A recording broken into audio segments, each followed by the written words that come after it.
4 races done, 4 big stories to tell. The biggest, the 6'5" New Yorker, son of a Victoria's Secret model mum and fashion designer dad. But he's setting a trend of his own. To complete the Sunday sweep, Ugu Ugashukwu is your leader after weekend 1. The Kiwis, hoping to make their mark on home soil.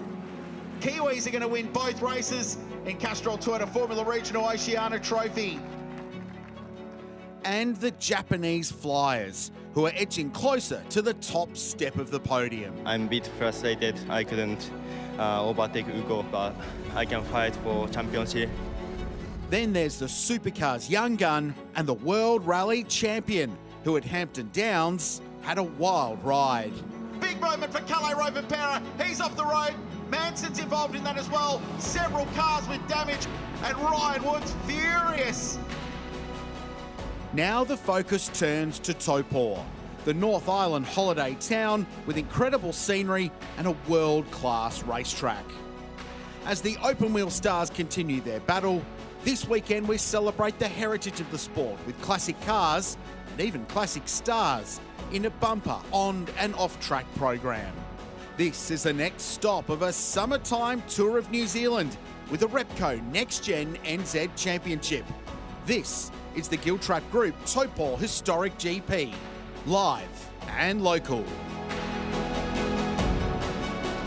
The stunning lakefront setting of Taupo is our destination for the next round of the Repco NextGen NZ Championship, right near the centre of the North Island, 300 k's north of the capital, Wellington. This is an adventure paradise. Jet boating, biking trails, bungee. You can slow down a little for some fly fishing or take in the Hooker Falls. It is a must-see when you come here to New Zealand, and little wonder that supercars make it a round of their championship. Good afternoon, everybody. Greg Russ with you, along with Rihanna Crean and Andrew Waite. The grid about to take shape for the Castrol Toyota Formula Regional Oceania Trophy. From a top-line perspective, it's a great offering across the weekend here, isn't it? Yeah, the summer series, it's round 2 this weekend out of 4 rounds. We've got 4 more races coming up here this weekend, Rusty. We've got 19 drivers, 11 countries represented in this series. So we have some of the best young up-and-coming drivers in the world on the grid behind us, and it's setting up to be a hell of a fight. I can tell that Ria's had a wonderful week here in Taupo. More on that a little bit later. Andrew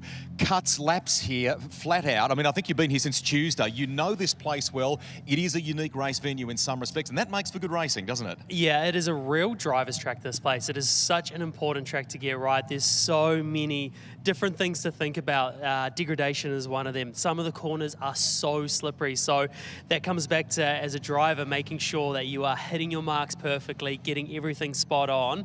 And then you've got some brand new surfaces and places as well. So it's really, really important to make sure you get that right too. So there's so much going on as a driver. You've got to really think about your race, build into it. And yeah, I can't wait to see it unfold. Just before we get into some of the headlines for you, on behalf of Andrew and all of our broadcast team, happy wedding anniversary today.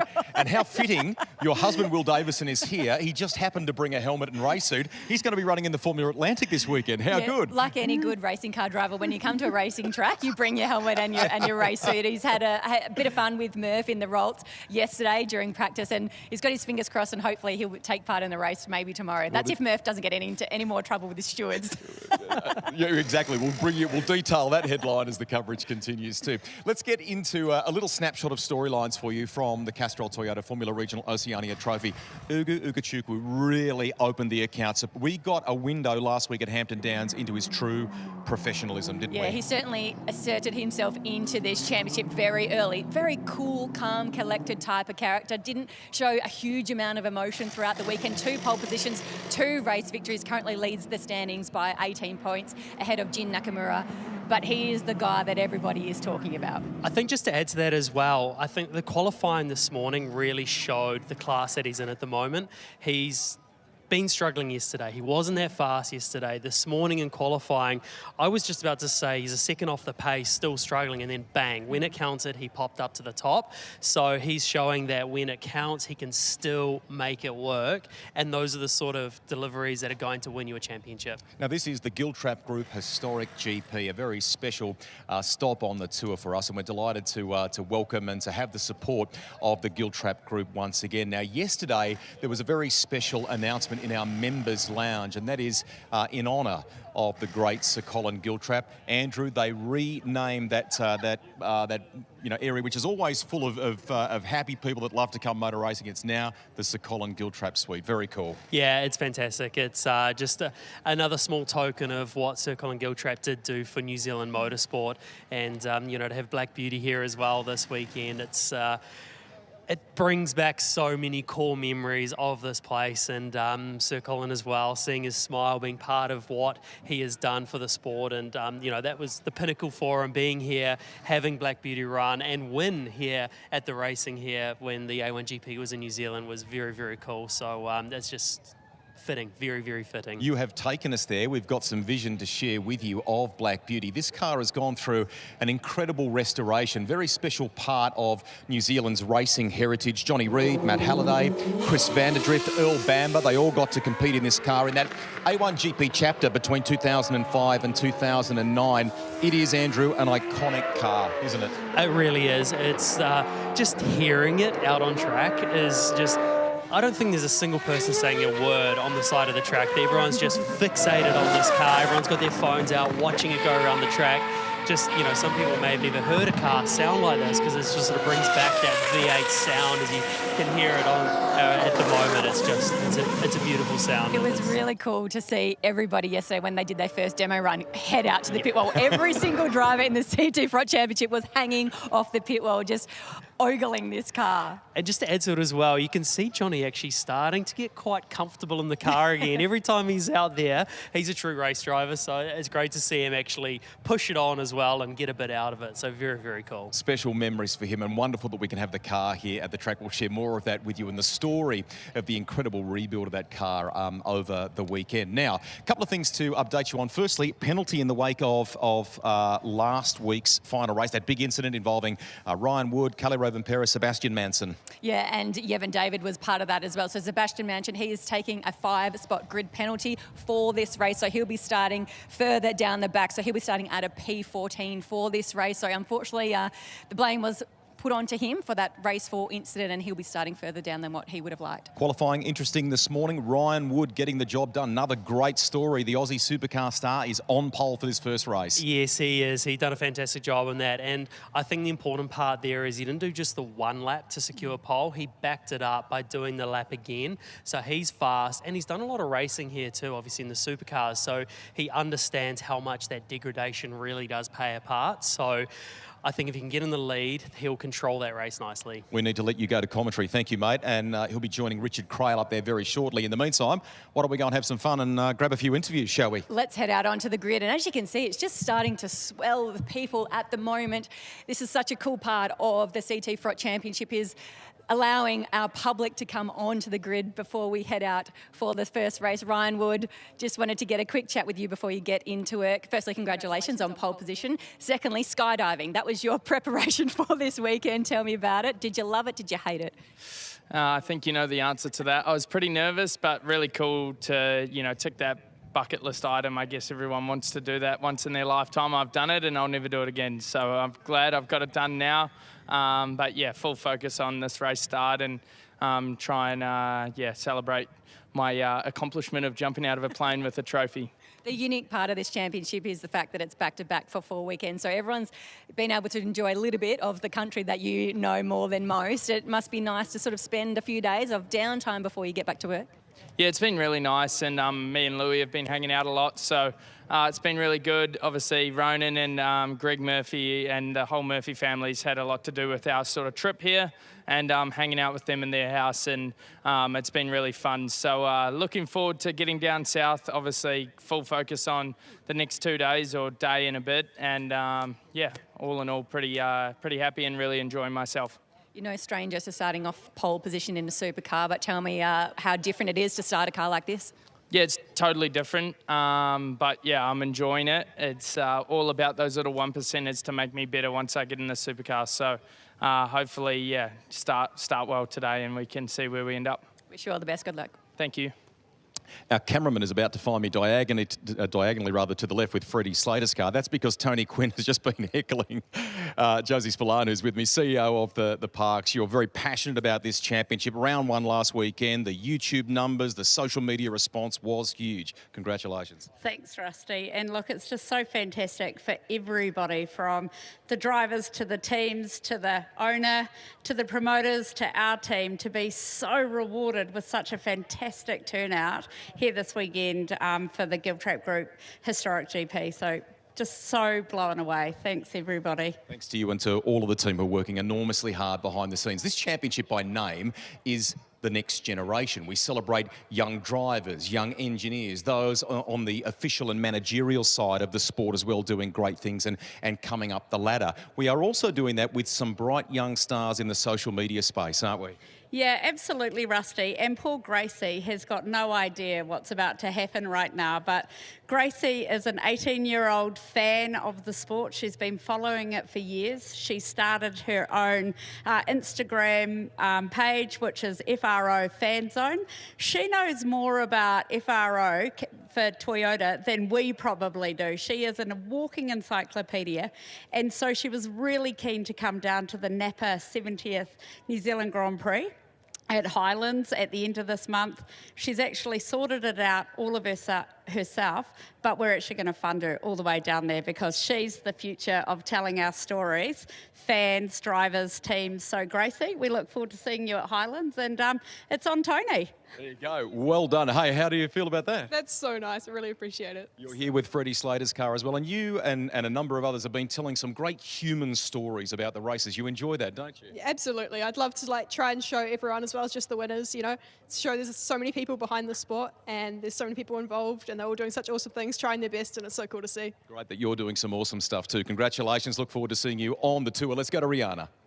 Local boy, Louis Sharp, starting this race out of position 5. I know you're focused ahead of what's to come, but I just want to quickly touch on your preparation, like Ryan Wood, in the lead up to this weekend, was also jumping out of a plane. Tell me how you felt about it all. Yeah, it was awesome. It was an amazing experience. Definitely makes the old race driving seem a lot less tame. So maybe that's a good thing. I don't know, but no, the adrenaline rush I got from it was amazing. Even now, I'm still buzzing about it. It was not something I was expecting to be doing that morning when I woke up, but to be honest, I'm actually really glad I did it in the end. After the first round, race victory, a couple of sort of penalties here and there. How do you sum up that first weekend? Yeah, I think we showed some good speed. Unfortunately, on my side, just a few small errors kind of cost us a lot of points in terms of the championship. So need to clean those out, iron those mistakes out. But the pace is there. Obviously, this morning a little bit of a trickier qualifying. Only ended up P5, but we're still in a good position to race for the front. And I think the pace is there. We just need to maximise it. When you say trickier qualifying, is that still just getting an understanding of this car? Yeah, getting an understanding. Obviously, every time I go at it, I'm learning lots of new things. Racing at these tracks, it's been a long time, so I'm learning a lot. Obviously, dialing in the balance everywhere we go. So no, I think obviously the team have showed some really good pace with all three of us and one Poo as well, showing some good speed over the weekend. So no, I think on my side, just need to iron out a few things. As I said, I think a few small tweaks we can make, but the package is there. Just need to deliver. Thanks, Louis. All the best. Cheers. Thank you. There are lots of great names from the New Zealand motor racing scene that are floating around both the paddock and the grid here. Saw Brett Riley before, and I'm with none other than Brendan Hartley, who has done some incredible things in the World Endurance Championships, from multiple titles to 3 wins at the Le Mans 24-hour. You hail from Palmy, but Taupo is basically home for you in between seasons, isn't it? Welcome back. Yeah, cheers. Now we have a holiday home down the road, and my old man's driving on a classic Atlantic car this weekend, so coming out to support a bit. And yeah, always love standing on the grid here. This is where it all started for me in New Zealand and gave me my big break into Europe. But so many years ago now, it makes me feel old thinking about how many, was it 12 years ago? 10, 11? I don't know how many. Crazy. You are not old. You had a stint with Toro Rosso in Formula 1 as well too. So. Sorry, I've just said 12. I'm 20 years ago, 21 years ago or something silly like that. Yeah, anyway. We both need to work on our math. Don't worry about that. Hey, did I spot you getting into Dad's car before? We're going to see some Formula Atlantic races a little bit later. Did you fit okay? I think he would like me to sub me in for one race when he runs out of energy later on, but yeah, I'd need a shoehorn to fit in there or move the pedals. Great that you're here to be a part of this. This lineup this year, I know you're getting the chance to kind of see it for the first time, but this ultra-competitive championship, how important is it, you know, when you're an aspiring racer, as you were back then 20 years ago, how important is it on the pathway? I was critical. I mean, there was no way that I could get that break into Europe without this as a leapfrog platform. And someone just gave me the stat a couple of hours ago. 27 drivers have reached Formula One coming through the series, which is unbelievable. Yeah. I might have that wrong, but someone did tell me that. Yeah, I think it was Bob McMurray, so if it's wrong, you can blame him. Blame Bob. He's been around the game for a long time and he knows it intimately. Great to see you here. Fantastic that you're on the grid. Hope your dad goes well this afternoon. Yeah, cheers. Rihanna. James Wharton starting this one out of position number 7. Just give us a bit of a summary of Hampton Downs opening round in this championship. How did you feel? Yeah, it was definitely a little bit, let's say, underachieved to what I wanted going into the season. But yeah, new team, new car for me. But haven't driven this car for a while as well. So yeah, new track again. So everything was new in the round 1. Yesterday we had super good pace and one of the fastest cars all week. So need to try and convert into qualifying tomorrow morning. But starting 7th today, see what we can do today. In terms of just getting that speed out of it for qualifying, is it just yourself getting used to this car? Yeah, I think it's more just getting back in the routine. It's a new year, new season for me. Take it as a learning for my 2026 season in Formula 3, but at the same time, always want to win. And yeah, P7's not where we want to be. So keep pushing and try and work hard this week. What have you been up to the last couple of days of downtime before you went racing again? Playing some golf, trying to relax a bit and reset for this weekend. But yeah, New Zealand is my first time here, so being able to see the countryside a little bit as well is super cool couple of days, but back to work now. Awesome. All the best. Thank you. He was just down the road, in fact, at Hawke's Bay, a couple of hours away at the world-famous Cape Kidnappers golf course, among others. I'm with Yevon David, just one grid spot back behind him. Firstly, you've been taking in a bit of the kind of sights and having a wonderful time here in Taupo. Tell us about that. Yeah, loads of sightseeing. Went to some cool places on the way down here to Taupo. Went to Rotorua as well, so some cool mini golf and things like that. But very much enjoying exploring New Zealand, but also exploring the tracks. First race here, so I'm very excited for it. You had an amazing turnout of support last week from the Kiwi Sri Lankan community, and we understand tomorrow there is quite a road trip of fans that are coming here to be a part of this, isn't there? Yeah, honestly, there's already some today, but the whole community is coming tomorrow, so I couldn't be more grateful for everyone and coming down and supporting, so very excited to see how it goes. Cool. One final question for you. Weekend so far, give us a report card from the kind of Thursday testing, which was, you know, ultimately weather affected, and we kind of reset on Friday, basically, didn't we? Yeah, the wet driving went well. It was, you know, different to drive these cars in the wet and this track, and then Friday, as the track rubbered in, we were learning different things about the car, different things about the track, and then today in quali it could have been better. We're P9 for this, but a few positions away from the reverse grid, so we can save the weekend, and then tomorrow we have another opportunity. So just gonna make as little mistakes as we can and learn from what we can. Great that you're having such a good time and you're making a huge impression here in New Zealand. Enjoy. Thank you. Thank you. Ernesto Rivera, hailing from Mexico, on the podium last time out at Hampton Downs. Can you just give us a bit of a summary of how you felt that weekend went? Yeah, it was a tough weekend. I struggled a bit for pace in qualifying. As I said before, we did the right strategy on race 2 and was able to start on pole for race 3. Still lacking a little bit of pace, but finishing on the podium was good. And the first couple of days of this weekend, it was a bit wet yesterday for practice, but how's the car been? Yeah, the track is super fun, super difficult as well. We had some wet running on Thursday. Quali today again was a bit tough, but we'll get better for tomorrow. What are you finding the biggest challenge is at this circuit here in Taupo? I would say being so low grip, it makes the margin of error so high. So yeah. Thank you so much. We wish you all the best of the race. Thank you. I've just jumped back to row 2 of the grid. Some of the fans are starting to clear here. Wouldn't mind if we can to get a quick word with Freddie Slater. He's given me the A-OK. Give us the weekend. You know, your feeling in the car on from the weekend so far. Yeah, I think we've had a pretty solid weekend so far. Unfortunate yellow flags in qualifying cost us probably a bit of a higher starting position, but still in a good position here in P4. So it's going to be quite a lot of degradation in this race, which we're all expecting. So should be good fun at the end. Yes, I mean, that's the key question, kind of mastering that, managing that. You feel like you're in good shape to do that, to look after the car, given that that's going to be a factor? Yeah, I think I'm in the right frame of mind for the tyre degradation. Obviously, it's good practice for what's coming this year later as well, so should be good fun. Cool. There he is, Freddie Slater, huge talent in single-seater racing.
Nineteen of the finest young racing stars from around the world ready to go into battle for weekend number 2 of Castrol Toyota Formula Regional Oceania.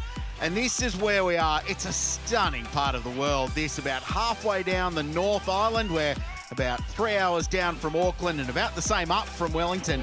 It's a terrific little racetrack, Taupo International Motorsport Park, a smidge over 3.3 kilometres. There's a little bit of genuine undulation. There's some camber on the corners and there's some real challenge and a couple of key overtaking opportunities as well. It always provides great racing and it's the home of the Repco Supercars Championship in New Zealand as well. Andrew Waits alongside me up from another very busy grid. And once again, we sit here and wonder what's about to occur before us over the next 25 minutes or so. Yeah, certainly do. With this track here, it's very, very hard to get it right up over 2, 3 and 4. I'm trying to get a bit of a picture for you guys watching at home with the way it goes up over turn 4 in the background there. That's turn 4 and behind that shot, it's got quite a steep incline up over the top. It's especially with this wind as well. You can see the flags to the right-hand side. There's a little bit of wind, so that makes it really, really hard. So that's the corner just at the bottom of the shot there, turn 4. Looks like it's flat there, but as you're arriving at it in one of these cars, you cannot see the other side. So fantastic track, this one, a real driver's track, as I was saying a bit earlier on. And there's so many different surfaces, and it just really makes you as a driver think super hard about what is going on. Qualifying was held much earlier this morning, just before 10 a.m. It was relatively cool and it was overcast. Right now, the local temperature 22 degrees Celsius, and the wind has swung around as well. It was a headwind into turn 1 in qualifying this morning. It's now a tailwind into turn 1 and a headwind running up into the S's and into turn 4 and 5. Beautiful conditions though, and a great crowd on hand here as well. There was some rain forecast for this weekend earlier in the week, but that's disappeared. I think we got that all out of our system on Thursday here in Taupo. So the field is set, and it's Ryan Wood, right of screen, car number 40 with the orange highlights for MTech competition, who's on pole. So it's a shortish drag race down to turn 1. But quite often here we see cars side by side, not just through turn 1, but turn 2, 3, and then the corners you were just talking about, 4 and 5 as well. So a start's critical here, but it's not necessarily the be-all and end-all of leading lap 1. Yeah, for sure, and especially with this track as well, with the way we're going to see drivers looking after tyres and building into it, it's going to change the landscape of the race. We'll see some drivers push on super early. Probably the least experienced drivers, you'll see them push on maybe a bit too much earlier on, but then guys like Ryan Wood, who's done a lot of racing here in the past, I wouldn't be surprised if we see him really manage his tyre early, and especially this drag race down into turn 1. So the outside line is actually a good spot to be on because that's the cleaner line of the circuit. So Ugo there on the right-hand side, he'll be doing all he can to get the best possible start, and you can hang around the outside at turn 1 to have the inside line for turn 2, but it is a very, very long way around. So that's the view down towards turn 1 from the 6th drone cam. And then this sequence of undulating corners that come back around on themselves to turn 2 and turn 3. Ryan Wood, super impressive in qualifying. You mentioned it on the grid. Nailed his first lap that got him pole, but then he backed it up and went fractionally quicker. He went 7 thousandths quicker. So the pole margin, which was 0.005, became 0.013. But it was an outstanding performance, and as a result, the 22-year-old, originally from Wellington, starts from his first pole position. The championship leader, Ugo Shokwu, out of P number 2. Zach Schooler, who was fast here last year, out of 3, and Freddie Slater, the young Brit, from 4th. Louis Sharp is 5th, who was on the pace and a winner in race 1 of the championship last time out, and then Kanato Lee. The 2 Japanese kids out of high-tech competition have been unbelievable. His teammate Jin Nakamura right behind with James Wharton in between. Yevon David's been solid out of 9th, and Ernesto Rivera from 10th. Then Wampu Tsui and Nolan Allen next. Look back to P14. That's Seb Manson. Re-mention it on the grid. 5 grid position penalty for his role in the contact at the start of the feature race at Hampton Downs last week. This Cream Insurance starting grid is really starting to shape how this championship is going. Ugo Shokwu, he is on the front row of the grid as well. He was on an absolute flyer of his lap, his last qualifying lap as well, lost the rear of the car through the very last corner. Whether it was going to be enough or not for pole, I know in his post-qualifying interview, he reckoned it was enough. So either way, these 2 guys out front, and Schooler as well, we've seen how fast he is. He was fast here last year. He certainly clicks with this track. So as we know, the start is just so crucial for what is going to shape the rest of the race. And we've seen Freddie Slater as well. We've seen how aggressive he is at the start too. So I wouldn't be surprised if we see a few bombs here and there from him. Ugo Shokwu leads the championship, 113 points. This is a short, sharp trophy. It's 4 weekends, it's 15 races. So we're a quarter of the way through. So championship points are meaningful, even though we've only had 1 weekend of racing. He leads by 18 points over Jin Nakamura, with Kanato Lee next in 3rd. Freddie Slater is 4th, and Louis Sharp is 5th. So all in readiness here at Taupo for the 2nd weekend in Castrol Toyota Formula Regional Oceania. What happens today? Last weekend was as unpredictable as they come. The young 18-year-old American put his mark on it on Sunday. They're racing for a grid for tomorrow as well, with fastest laps counting.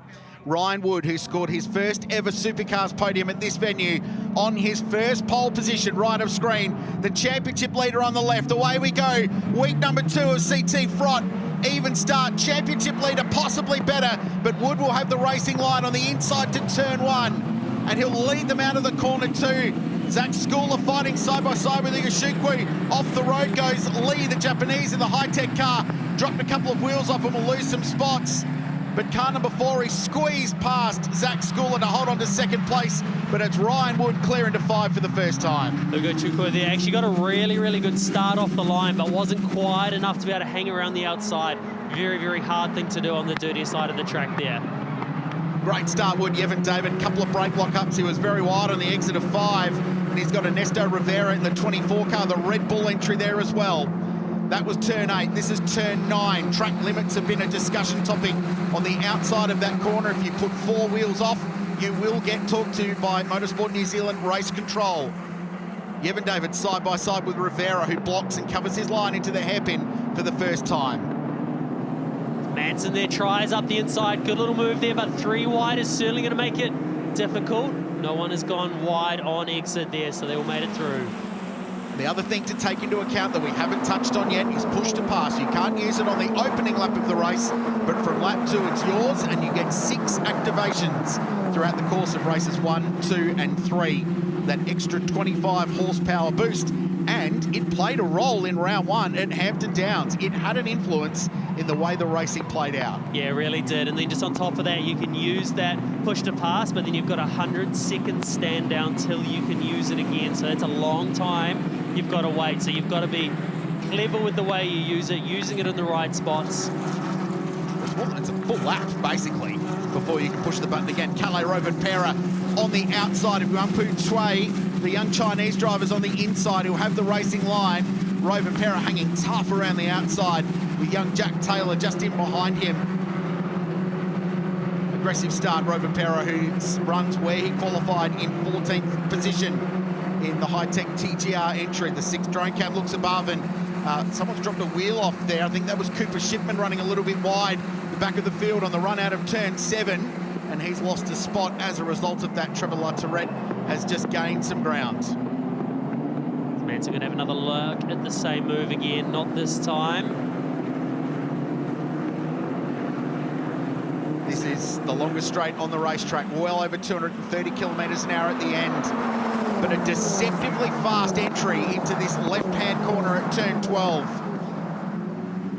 And Zach Skula is looking racy, locked up behind the rear wing of the M2 competition entry, driven by championship leader Ugo Ugashukwu. The leading 3 just pulling away from Freddie Slater in 4th place. Just an interesting way to see this unfold from here, as I know Ryan, as I was saying earlier, he's got an idea of what to do with his tyres, how to absolutely maximise them. So I know he's got the other cars right up behind him at the moment, but whether or not he's just looking after that tyre as much as he can, he knows where people can't pass him, so he's just sort of using it up where he can, where he doesn't need to. And especially through here, as we come through this part of this track, on the way through turn 8, through here, the track has massive degradation through there. It's quite an old surface, so you can just roll out of the throttle a little bit more, not lean on the tyre too hard, and then turn 9 there, it's actually a brand new surface, so you can push more through there. But then as you come up towards 11, this is a corner that you want to try your best to lose no traction at all. Try not to clear the brake too fast, to lean on the tyre too hard, focus on a smooth throttle application, and try not lose any traction in the rear to look after that tyre. Zach Skula 6th in the championship coming into the weekend. Won race number 2 of the season at Hampton Downs in a really strong performance, the reverse top 8 race. So we'll keep an eye on who's 7th, 8th and 9th in this one, because that will be the battle whole for race 2 later on this afternoon. Sunday was a tough day though for Skula, 17th in race 3, up to 6th in the feature, salvaged some championship points with that run as he locks a Pirelli tyre into turn 1. It feels like an important weekend for someone who we had circled as a championship favourite coming into the weekend. He's right there with the championship leader now. A strong performance is key for the young Kiwi in this race. He's off to continue to make his mark internationally this season. And just dragging up to the back of this leading group as well is Freddie Slater, who has closed up and got within now 0.6 of a second of Skula in 3rd and 4th place. So he's actually just done the fastest second sector of the race so far. So he's certainly hustling that car, pushing as much as he can to get on the back of this bunch. The other one I'd say it's a little bit disappointed after qualifying would be James Wharton. We saw how fast he was yesterday in practice. He was looking really sharp, so obviously just didn't quite get on top of it in that qualifying, as he was saying a little bit earlier on. So he'll be pushing on, trying his best to get back through, as Louis Sharp has now done the fastest first sector, so he's trying to chase down that leading pack. Zach Skula is on the push to pass. You can see the rain light flashing. That's the indicator that they're using the extra 25 horsepower. That's the sign from the 6 drone cam. He towed up to the back of Ugashukwu, couldn't get the move done, but we saw at Hampton Downs, you'd use the push to pass on one straight and then set yourself up for the next run of corners. Slightly different conditions here at Taupo for that, but there was certainly an effect right at the end of that back straight, but not enough for Skula to make the move. And even though Skula didn't really get much of a gain out of using that push to pass here, I think it's worth sacrificing one in this early part of the race just to understand what the gain is, how much it's actually going to make an effect, so you can think about where you're strong and what you can do to really maximize when you want to use a push to pass the most. Obviously, of course, you wanted to make a move out of that, but it's worth that sacrifice of giving it a half attempt early on in the race to see what it really does. Louis Sharp, 23.9, is the fastest lap of the race and a lap record as well. So absolutely flying back in 5th position Zach Schooler and Will Brown actually jointly held the lap record after last year. Identical racing laps. It was a 1 minute 24.30. So Louis Sharp has gone well beneath that new lap record. Why are we talking about fastest laps? Well, it's important because the combination of fastest laps from races 1 and 2 helps set the grid for race 3. It's very important in the context of the weekend. So if you're a long way down the field, you might consider getting yourself a little bit of track position, sending yourself out in search of a fastest lap to get yourself up the grid for tomorrow. So that just adds another layer of complication of this format for the weekend and how it all works, because yes, you want to save your tyre for the end of the race, but you've got that fresher tyre early in the race, so you nearly want to find a lap where you can burn up as much as you can to try put the fastest lap down you can early to get that lap in, so then you can focus again on trying to look after that tyre to the end. Because if you save it till the end of the race to try to do the fastest lap, you've obviously worn that tyre out a lot more, so you won't be able to extract as much as you can. So there's a little bit of a sacrifice being made somewhere to just get head down early in the race, put in a quick lap to bank your starting position to make it better for race 3 tomorrow. Just heard word from race control that Freddie Slater's had a warning for track limits at turn 9. On that, we'll say hello to Freddie's mum, who's watching from back at home in the UK. So hopefully her son has no more breaches of those track limits. It's been the talking point for the weekend, though, as Schooler sends it really deep into the hairpin, way up past the Taupo Car Club at the very top of the race circuit. Some double apex entry there. You can send it in deep, but it might cost you on the exit of the corner. So Slater in 4th place, still running with the leaders. The 6 drone cam shows Ryan Woods 1.2 second margin over Ugashukwu 2nd, Schooler 3rd, Slater 4th. Louis Sharp is next, and off the road is Cooper Shipman, who was back down in the field, and this is busy. Evan David is under some pressure from Nolan Alla, the American, and Yuampo Chue is in here as well. And Sebastian Manson up a spot from his starting position, trying to make up some lost ground. So I think Ryan Wood's done exactly what we're talking about. He's gone out and he's done the fastest lap of the race by quite some margin, 2/10 quicker than Louis Sharp's quickest lap, and then the other cars behind are around 6/10 slower than what Ryan's done. So Ryan's banked that lap, got the fast lap. Now it's that focus on looking after the tyre again. Rusty. And that is your exact point. I've just been speaking with Richard Harris, his engineer down at MTech here, about that. That was the plan between the pair of them. Go out, do that quick lap early, and then since then they've kind of been working to a number, making sure that they are looking after the car and those tyres. He's happy. Thanks, Rusty. This battle continues. This is fiery stuff for 10th and 11th and 12th and 13th with Manson in behind, and then Kadi Baptista back in 14th position in front of Kalle Rovanperä. In fact, Evan David, the Sri Lankan, has got a vast amount of the remainder of the field outside the top 10, bottled up behind the stunning blue and yellow liveried entry that has captured the hearts and minds of Sri Lankans across this country since he arrived into town. And now Chue defends, he covers his line from Alla, who gets up the inside and gets the position done, potentially with a little bit of help from push to pass. David holds on to 10th, but 11th and 12th swaps hands. It was a good effect of the push to pass there by Alla, made the most of it, got the move done, nearly got 2, not quite though, as the Sri Lankan fans looking on, loving their time here. Fantastic to see them all here supporting their driver. And the last time there was this much Sri Lankan support in New Zealand for anyone was when the Cricket World Cup was held here about 10 years ago. Extraordinary stuff. So cool to see. And a massive convoy coming into town tomorrow as well. They were driving down from Auckland and arrive in the track en masse all together, a huge convoy. It's so cool to see the national pride. There's a jet getting around the paddock with the biggest Finnish flag I've ever seen in New Zealand. Just walking around showing his pride for Kalle Rovanperä as well. It's good to see. Did you have that when you were racing Andrew Waite? Did people get around with big Andrew Waite fan club? No? No. Short answer, no, unfortunately. Just get that passion going, Wayne. As car number 5 continues his battle. This young Chinese driver was feisty for MTech in the opening round of the championship. Schooler side by side now with the championship leader. Massive torch left front on the way into the chicane. And Ugashukwu holds onto his position, but that was as close as Schooler's got all race long. He had a mighty crack at getting second place away, but couldn't get it done. That was A pretty big attempt on the outside there from Ugashukwu as well, to be able to hold on to that all the way around the outside. The massive dive bomb as Freddie's just looking at the... That was Slater. So it was Slater and Schooler.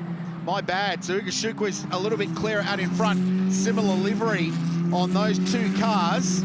Go and talk to the team to get them changed up a little bit, but the 27 car is up to third. So Schooler back to fourth. Great charge from Freddie Slater. Ugashukwu is safe a little bit further up the road. Slater here with a fair bit of pace so far. He's looking super racy. Said he got affected by a yellow flag in qualifying, which he suggested would have given him a better result. So great move by him up into third place, putting the New Zealander Zach Schooler back down into fourth. As that gap out in front, Ryan Wood looking reasonably under control with it at the moment. That sort of 2-second gap is around perfect what you want to hold. And at the moment, it's around 1.7 seconds. You just want to manage that. There's no need, Richard, to be able to pull away and just keep pushing on as hard as you can. Because if you do, yes, you might feel more comfortable, but there's a chance of a safety car. You've got nothing to fight with later on in the race. So that's why you only need to manage that gap just enough to be able to control the race. Saw a brief shot of the two bright silver and black high-tech TGR cars of Jin Nakamura and Kanato Lee battling on, but they're 8th and 9th position on the road. Lee has got past his teammate Nakamura, who's second in the championship, and Kanato Lee third coming into the race. That's important because Ugashukwu, the championship leader, is second at the moment, and we'll get a massive points gain out of that. Right, which is set the fastest final sector of the car race too, 23.8. Last time by for the race leader, it's out to 2.3 seconds now. Lap 10 of 18 in the 5th race of Castrol Toyota Formula Regional Oceania Trophy, as Evan David continues to find himself busy in his mirrors. I'm wondering if Ryan Wood there's maybe used the push to pass. He's not needed to really use any at this stage of the race, so when you got a bank of 6, you may as well use him at some point in the race. So whether or not to get that fastest last sector, he's just used one up. Just go back and have a look at this. This is Schooler chasing Ugashukwu. Ryan Wood just going out of shot. So massive left front lock-up, bowled it very, very wide. Fortunate to keep it on the road, and that's what led to Slater. So I looked at that and thought, oh, he's had a crack at Ugashukwu here, but actually it was an error from Schooler that opened the door for Freddie Slater to squeeze down the inside and get that position away. Good bit of racing from Freddie Slater to capitalise on that. The reigning Formula Regional European champion, showing all of his experience despite his young age. A really nice bit of racecraft from him. A little error for Schooler cost him there. Yeah, super, super aggressive as well around the outside there. And great drive by Schooler, who's clearly struggling with that car. Look at the oversteer down in turn 5 there, trying to get it stopped, lost the rear a little bit.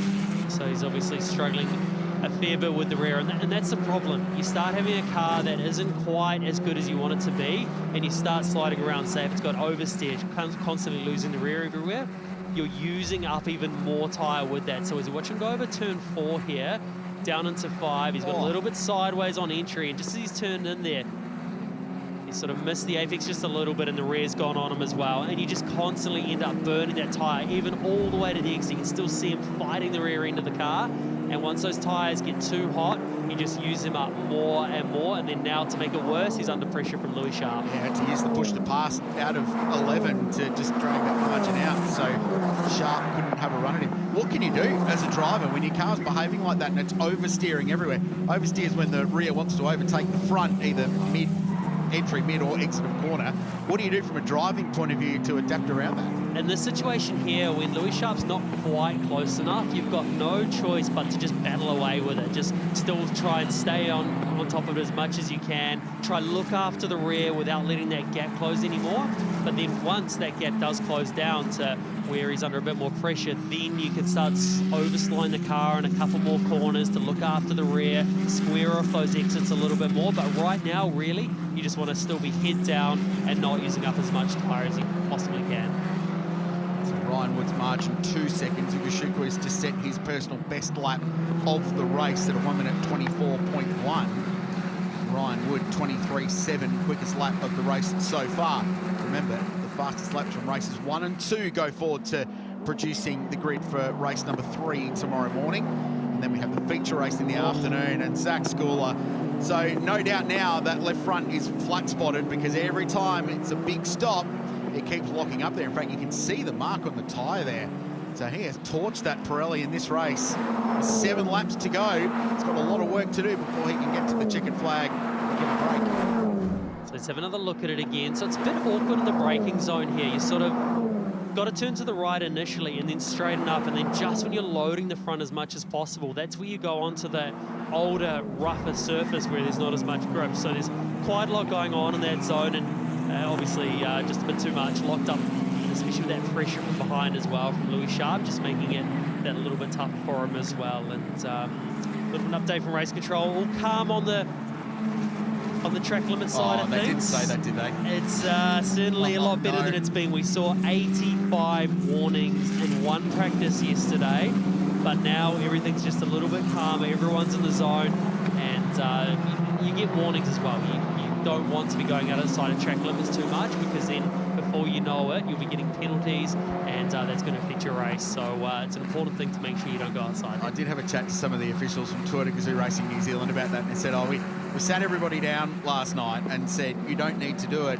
And then after qualifying, they told them all, see, it is possible to lap here without track limits. And, oh, by the way, you went a second a lap faster. Funny about that. So, yeah, it was pretty messy, but that's what practice is for. They've done a nice job cleaning it up into racing conditions. Only Freddie Slater with that little warning, but no penalties so far. Here's Louis Sharp, 2 Kiwis who won races 1 and 2 of the championship at Hampton Downs respectively, are battling it out for 4th and 5th position. Behind them is James Wharton. Ernesto Rivera is 7th. Kanato Lee in 8th, and Jin Nakamura and Yuanpu Trey inside the top 10. So he's finally got himself past Yevon David, as Louis has a little look up the inside at turn 1, but there was no pass there. Nakamura and Kanato Lee, they'll be certainly a bit frustrated with their positioning at the moment. They came out of race round 1 with a very, very high positioning. They are currently 3rd and 4th in the 2nd and 3rd in the championship. For them to be running now around that 8th and 9th, they'll be frustrated. They'll be wanting to get further up. But at the same time, for Kanato Lee, if he stays there, will be on pole for the reverse top 8 race. So there's still that battle going on. There's still a chance to salvage those results, but for Jin Nakamura, that's going to be frustrating. But he's, at the moment, looking at it, he's quite far behind, so he's not got a lot of pressure on the cars up in front. They swap positions.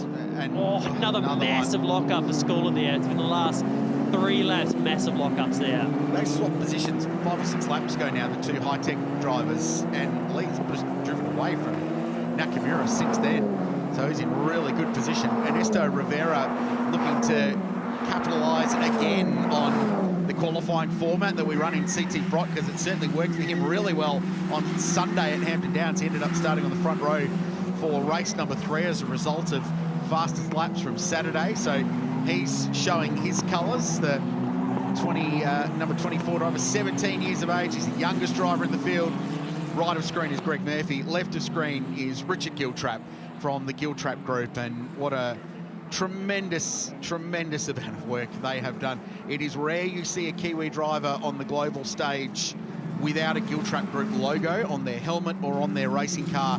And earlier this weekend, as we heard at the start, they've renamed the members lounge here the Sir Colin Giltrap Lounge, which is just outstanding. I stood on the fence, Andrew Waite, when Black Beauty was lapping a little bit earlier today, and it was a pretty cool moment. It's very special to see that car out, and just the sound is absolute beauty being out there. So very, very cool for all of us to witness. So later in our coverage, we're hoping you'll see Marco Giltrap, who's Richard's son. School of torches that left front again, and is badly flat spotted and wide as well. Almost in sympathy goes Louis Sharp. Hopefully we'll see Marco Giltrap. He is running a pretty historic car. There's the driver of Black Beauty, Johnny Reid, who is still fast as ever. I tell you what, he was having a fair dip earlier today. There was some moments. There was a locked brake. There was some oversteer, tail wagging, enjoying himself. Marco's driving a 1979 Volkswagen Golf that was once raced by the great Denny Holm and Sterling Moss at the B&H 500 at Pukekohe that Sir Colin Giltrap owned, and that car is here. Unfortunately, because it's a racing car, it had a small electrical gremlin and didn't get out for the demo laps at lunch, but it will be racing in the HRVA races later on today with young Marco driving the wheels off the thing. It's cool to watch. It is fantastic to watch. You sort of got to look twice at the names on the side of that car with not often you see those two drivers. As you can see, there's Schooler again sideways out of turn 5 under all sorts of pressure from Louis Sharp at the moment. Sharp struggling with the rear as well. We saw him through turn 11 run a little bit wide, but Schooler, those rear tyres are cooked. He's doing all he can to hang on to it at the moment. He's under pressure. Louis Sharp used a push to pass on that last lap to put even more pressure on with just over 2 laps remaining. So the rear tyres are cooked, the left front's cooked, right front's fine, but he hasn't got much going for him, and it opens the door for Louis Sharp to get up the inside, and now they'll go wheel to wheel out of turn 11, and Schooler has got pushed to pass. Sharp does not.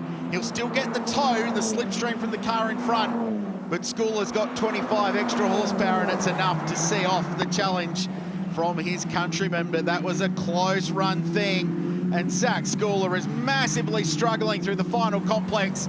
This feels inevitable now. Around the outside goes Louis Sharp. The battle down towards turn 1. He just cannot find a way past. And you may be wondering as well, why didn't Louis Sharp use the push to pass in that same situation when he had a chance to make the move happen due to the mistake? He wasn't able to use it because he used it the lap before and the 100-second stand down hadn't expired. So frustrating situation for Louis Sharp, they're not being able to use it. Fistful of opposite lock for Sharp as well, but more in just the aggression in the way he's driving the car. Last time round, Zach Schooler, 1 minute 25.9. Plays a 24.3 for the race leader, so he's walking around almost 2 seconds a lap slower than the cars in front. But track position's a wonderful thing, isn't it? And he is able to hold on. Lap and a bit to go. Race 1 of 4 this weekend in the second round of Castrol Toyota Formula Regional Oceania. Another brake lock-up. This time, Sharp tries the opening the apex in the middle and get a better run out. Now he's on the push to pass. This is his opportunity, surely, to grab 4th and 5th place away. He sends it down the inside, and he's going to get the position. So finally, car number 11 squeezes past car number 3. It took some aggressive driving to do it, but Zach Schooler drops back to 5th place. So there was roles reversed there. Schooler couldn't use the push to pass because he used it the lap before, which was under 100 seconds ago. So roles were reversed, so that push to pass is certainly making an effect for these guys. Here's the race leader out in front, 1.5 seconds, and it's just been about management. He built that margin early and has controlled it since then. This has been a happy hunting ground for Ryan Wood. He was inside the top 5 in his debut in supercars here at Taupo, and his first visit to this venue as a full-time supercars driver. And 12 months ago, a little bit more, he was on the podium for the first time in his supercar career for the Walkinshaw team, now known as Walkinshaw TWG Racing, part of that global group. The Caddy F1 car rolled out for the first time. Dan Towers and his team involved in that. But Ryan Wood, he loves this place. He was so frustrated with how Sunday played out at Hampton Downs, and just for fun, he's going to burn his last push of the push to pass as well. We all thought he'd win races this summer. We didn't have any doubt of that. It's going to come in race 5. Ryan Wood out of the final corner for the first time in a Wings and Slicks open wheeler. He's a winner. Ryan Wood takes race 1 at Taupo in Castrol Toyota Formula Regional Oceania. And his engineer, Richard Harris, is pleased about that. It's a 3rd win for M-Tech this year already. Great drive. Championship leader Ugo Igashukwu is 2nd. Freddie Slater 3rd. This is busy though. This is Jin Nakamura, 2nd in the championship. Coming into the race, he's got Wiampu Chui behind him and Yevon David as well. This has been a massive fight, and Nakamura is going to hold on just for 9th place. And this is good for Kananto Lee's championship as well, because he's come home in 8th place, so he'll be on pole position for race 2. Yeah, with Ernesto Rivera alongside him, so gets another front row start. James Wharton will start from the 2nd row of the grid this afternoon. So the young Aussie's got a shot as well. Wow, Ryan Wood, he loves this place. What a performance it's been.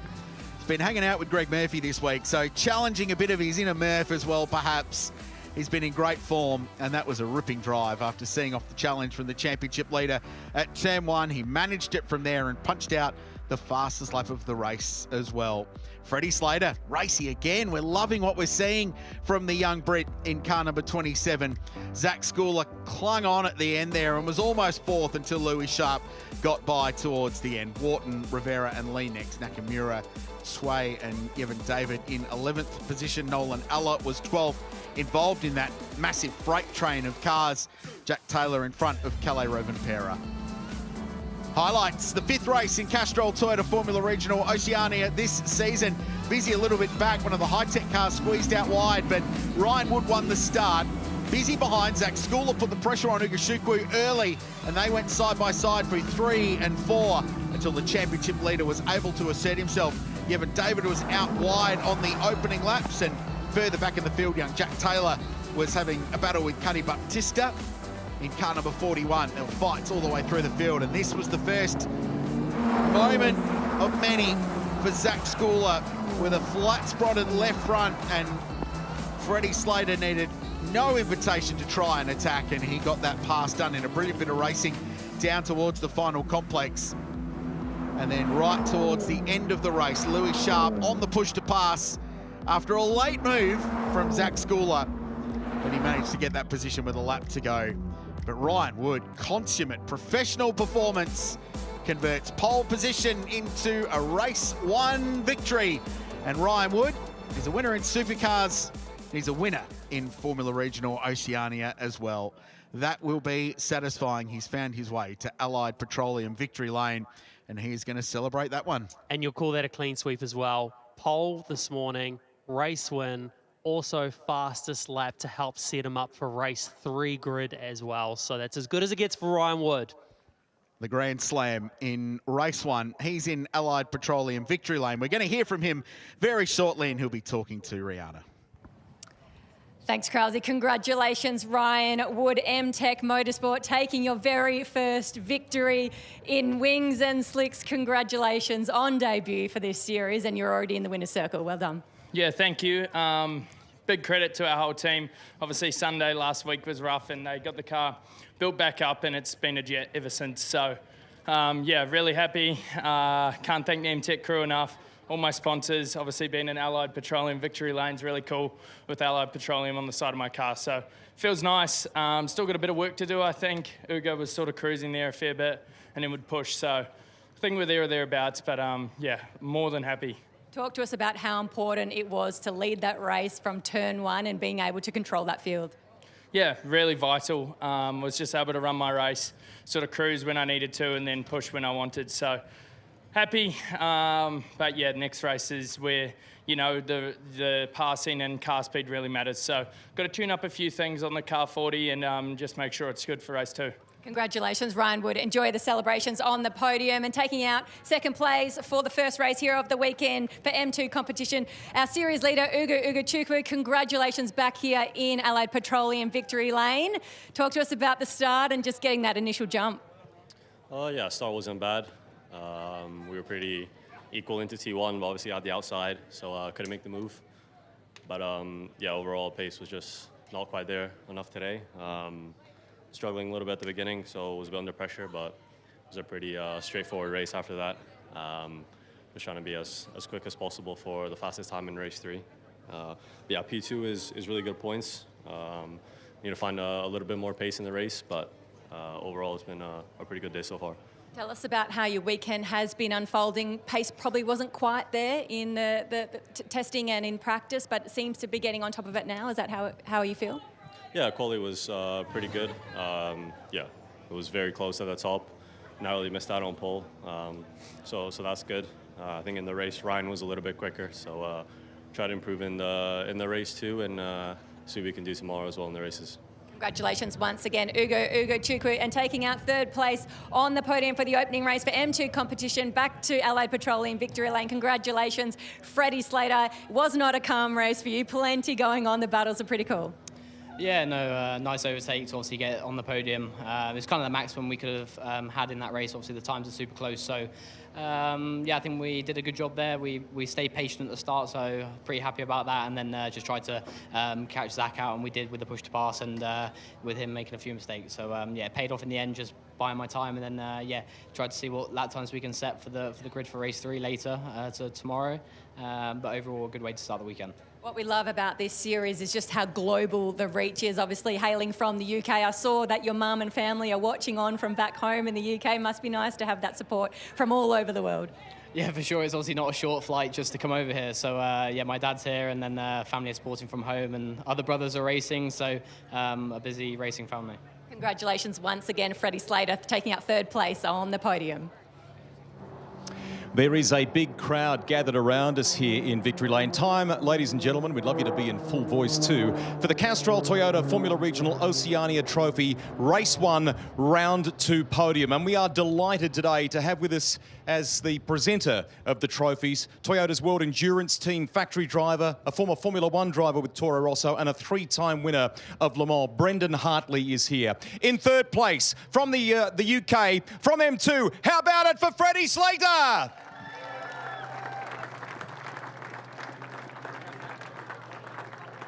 Also from M2, representing the United States. Give it up, ladies and gentlemen. 2nd today, Ugu Shukwu.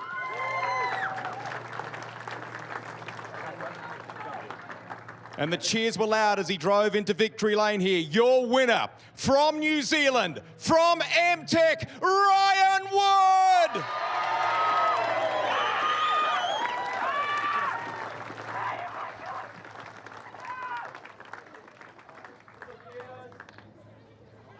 Drivers are all getting up there. Little photo to commemorate our Race 1 podium. Everybody that's gathered here, how about a nice big round of applause for our podium finishers, Race 1 of the weekend. Great celebrations, loud noise when Ryan Wood was announced on the top step of the podium. Great result in race number 1. What a day it's been already, and there's still so much more to come. Here's how the championship points stand now. Uga Shukwu with an even bigger lead over Jin Nakamura, who finished 9th in that race. Kanato Lee 3rd. Slater up to 4th. Louis Sharp next. Ryan Wood, big gain, up to 7th already for M-Tech competition, with Yevon David rounding out the top 10 with 3 races to go this weekend. We're going to take a break. The Royal New Zealand Air Force is in town. So much more racing. You're watching the Giltrap Group Historic GP live from Taupo International Motorsport Park.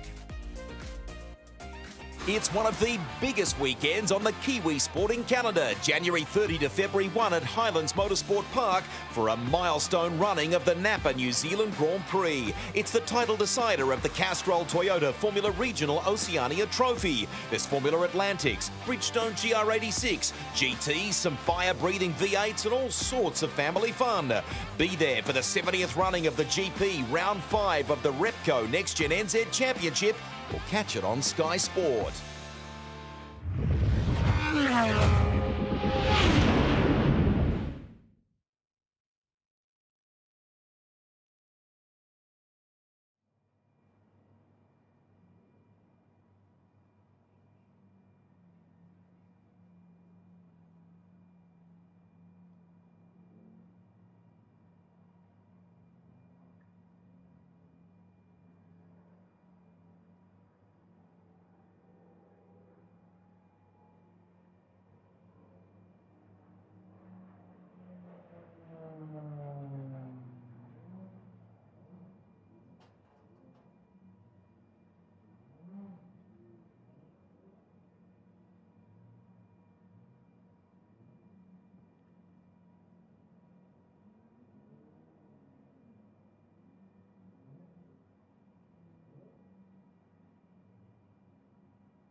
Repco, we get what gets you going.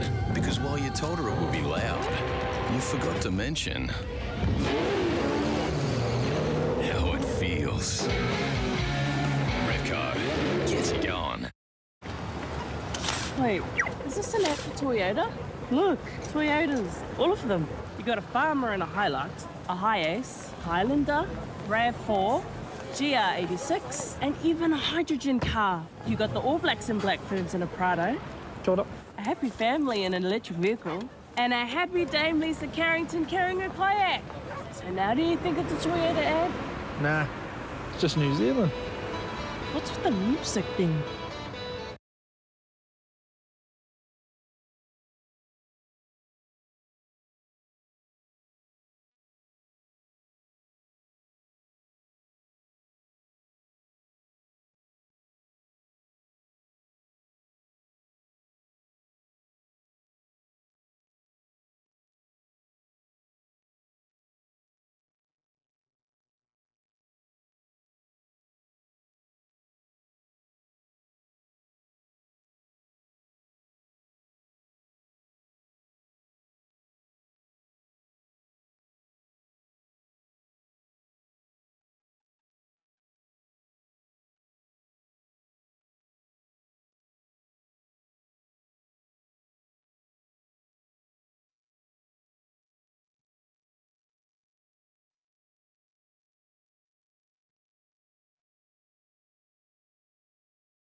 They've become destinations in their own right and jewels of the Kiwi motor racing landscape.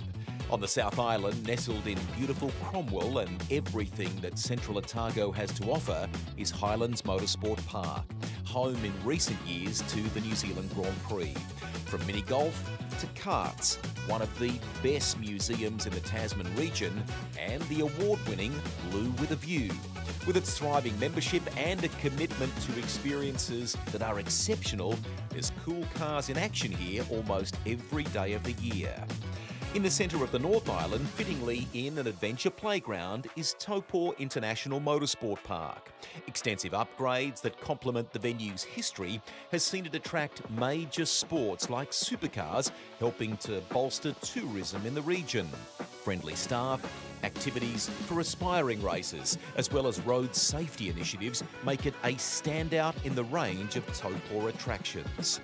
The third of the parks in this impressive group in some ways brings the best of both its siblings together. Hampton Downs will catch your eye as you travel along the freeway through the Waikato. A strong membership and quality on-site living for those who love racing and dream machines. Hampton has made itself a car culture capital, with regular events for those who just want to admire, to world-renowned gatherings like Mad Mike's Summer Bash. There's a busy industry precinct, karts, a variety of layouts for track activity and more, all overseen by a team committed to making your visit one to remember. The grounds of Hampton Downs, Taupo and Highlands are something to behold, but it's the memories made here that will live with you forever.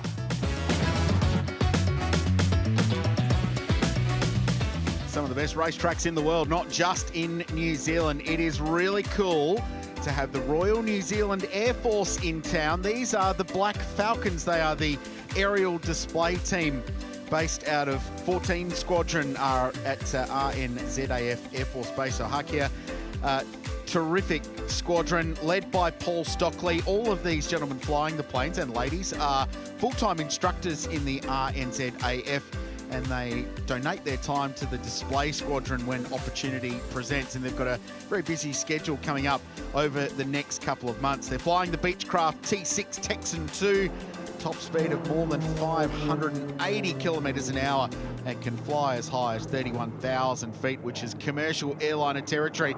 Really cool and special to have them here putting on a show for the great crowd on hand at Taupo International Motorsport Park for the Giltrap Group Historic GP.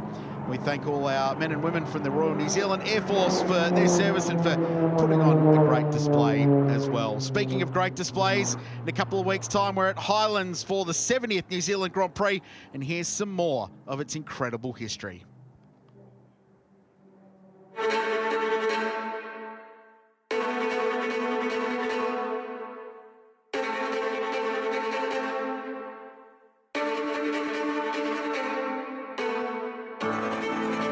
The roll call of New Zealand Grand Prix winners from the 1960s reads like a who's who of motorsport icons. Check out the list of names that won this trophy. Sir Stirling Moss, Sir Jack Brabham, Sir Jackie Stewart, John Surtees and Graham Hill. Then the local legends Bruce McLaren and Chris Amon. Today is race day, and though the sky is overcast, the ground is packed. Some people have spent all night camped outside the gates. There's a crowd of 60,000 here and 15,000 cars jam the parking lots. Spectators have driven to Auckland from all parts of the country for the biggest day of the year in New Zealand motor racing. The Grand Prix competitors are ready to roll, 14 of them from overseas. They'll make 75 circuits of a 2-mile track, 150 miles of hard driving. There'll be no stops for refueling. They travel in a bunch over the first lap. At College Corner, McLaren in number 47 is taking the lead, with Moss chasing him and Brabham right behind. Along the straight and into the hairpin, McLaren hangs on to his narrow lead, but Moss in a Lotus is pressing him. My first trip to watch Grand Prix was at Ardmore in the early 50s, and always got itchy feet when I saw cars race, and I thought, one day I want to do this, and this is how it sort of started. The first Grand Prix I did was in 1964 at Pukekohe, and I was racing a Lotus 22, and to wake up that morning knowing you were going to Pukekohe to do a Grand Prix with all these superstars in it, even though you got lapped every few laps, but it was great. And from then on, I never looked back at wanting to go out every time there's a Grand Prix on. Ardmore and Pukekohe shared hosting duties, with Brabham winning the first 2 Grand Prix of the 60s, taking his tally to 3. Jack Brabham flashes past the flag. He set a new record, 1 hour, 40 minutes.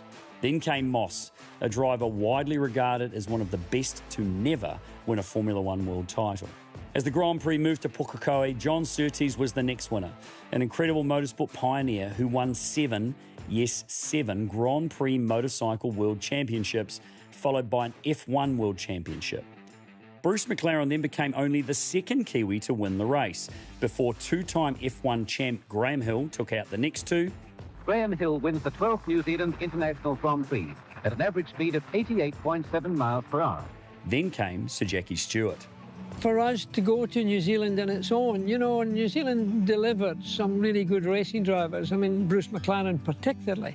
And then to be able to later on in life be creator of Formula One cars, and the McLaren is still there. So that was a special thing. And the New Zealanders weren't getting motor racing at the highest level. So when there was a Grand Prix to be had, Jim Clark, myself, you know, the Brits, if you like, were there. And it was just a party, really. We had lovely times. It was simple, really. But I think we did 4 races in New Zealand. Quite busy to do that, and mostly by cars. I got stuffed with speeding in New Zealand, and they were trying to take my driving license away altogether, which would have meant I couldn't have raced, because you've got to have a full driving license even for Formula One. That was a bit of a nuisance. Kiwi icon Chris Amon ensured the New Zealand winners tally grew when he won the final 2 races of the decade. Thank you, Max. It's been quite a hard series, but a very pleasant one. I bet you feel good now after knocking off the bad Grand Prix, particularly. Oh, I really do. That was very satisfying to listen. It certainly was good to see, I can tell you that. And good to see you come out on top after a little bit of bad luck last year. Oh, thank you.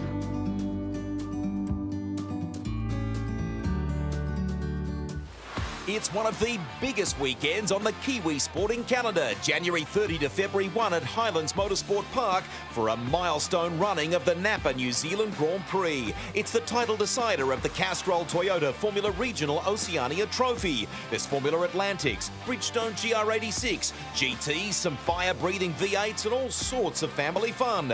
Be there for the 70th running of the GP Round 5 of the Repco NextGen NZ Championship, or catch it on Sky Sport.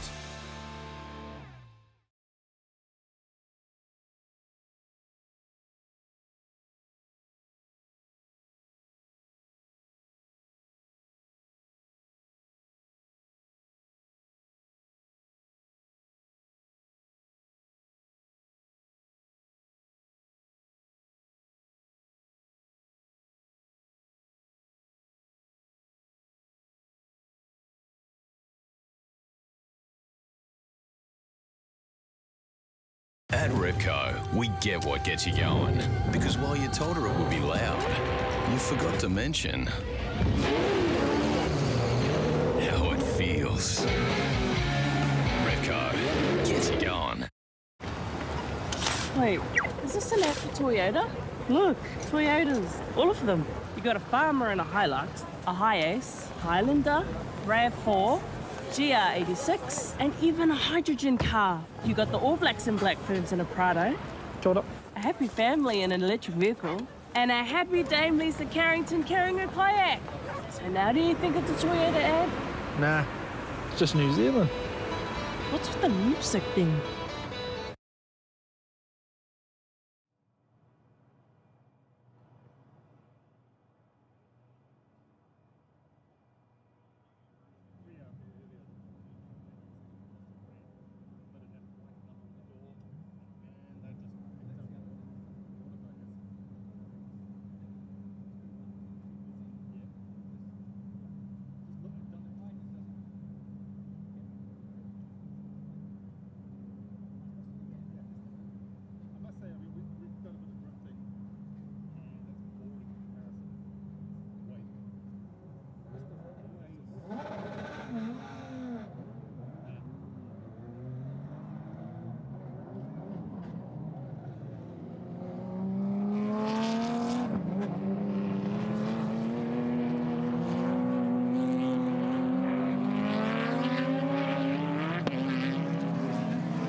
In aerial displays, we are back with more action at the Repco NextGen New Zealand Championship here at the Giltrap Group. Taupo historic Grand Prix, Andrew Waite alongside Ronan Murphy and Nathan Pilcher. We are getting set and ready for the next race coming up, the Euro class. This one here is certainly some beautiful machines, isn't it? A lot of Porsches out there, a few Ginettas, and McLaren in the background there as well. It's fantastic to see so many cars. Ronan, it's certainly a great sight seeing guys like Tony Quinn out there in one of his older cars. Yeah, this class certainly is an all-comers class, bit of a pick-a-mix of Porsches and European spec cars. We've got obviously a couple of McLaren in there, a couple of Ginettas, along with all those awesome Porsches. So definitely caters to a lot of, or everyone's tastes a bit in terms of, you know, you've got a 944 out there, something a bit more retro, a bit older, and then some of the more modern sort of style cars, GT3 Cup cars, GT4 cars, and also that awesome Manthey MR spec 991.2 being driven by Francois Biziak off the pole position for this first race. And Nathan, you've been supporting the Porsches quite a lot. You're obviously well ingrained within it. Any inside scoop for us in between qualifying and the race here? No, look, there's not a lot that's happening between this. It's going to be interesting to see because I think all these cars are going to end up pairing off. So the front two guys are very similar. The next two guys are very similar. And to be honest, most of them are all mates as well. So the bragging rights are up for grabs this weekend. Yeah, sure is. We just have a look at this grid. Francois hasn't come around to be in the lead of the race. You can see in the background there, he's just pulled off into pit lane. So obviously something going on there. They're just opening the door, diving inside to see what's going on. So by the looks of this, it isn't part of the plan. See Rusty there doing his best Forrest Gump.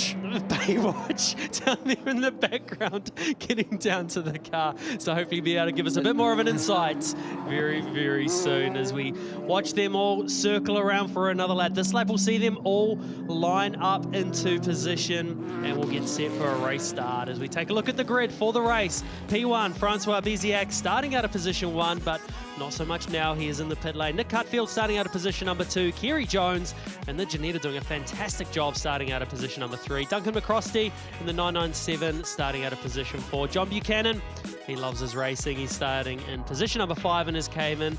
And Tony Quinn in a car from a few years ago that he used to race a lot, starting out of position number 6. Grant Aiken in the other Cayman as well, position number 7. David Craner as well, starting a bit further down as they're looking like they're cycling through the dash on that car, trying to work out exactly what is going on. Pilcher, you got any of an idea of what's going on here? This isn't a normal Porsche thing, is it? No, it's not. This car they've done a lot of miles in, and they've been doing it faultlessly. So it's going to be interesting to see. I will catch up with the team after this and just see what they've found. Could have sworn that was David Hasselhoff running down the pit lane just before. Is it Rusty or the Hoff? But no, unfortunate for Francois Biziak, and hopefully they can get that car sorted and back out onto the track. I'm sure he's going to want to try and take the start, but for now it looks like Nick Cutfield's going to be leading the class away. Safety car lights are out in the GR Supra. It pulls away. Nick Cutfield will now lead the charge. There's that nervous wait. You're in the right gear to give you the most amount of torque to launch off the line as best as you possibly can. And so round around the last corner, Cutfield will be looking for those lights. They are all on. As soon as you can go out, you can see the Taupo wording up to the right-hand side. We are green and underway for the Euro class race. As Cutfield is able to take a little bit of a wider start, but up the inside.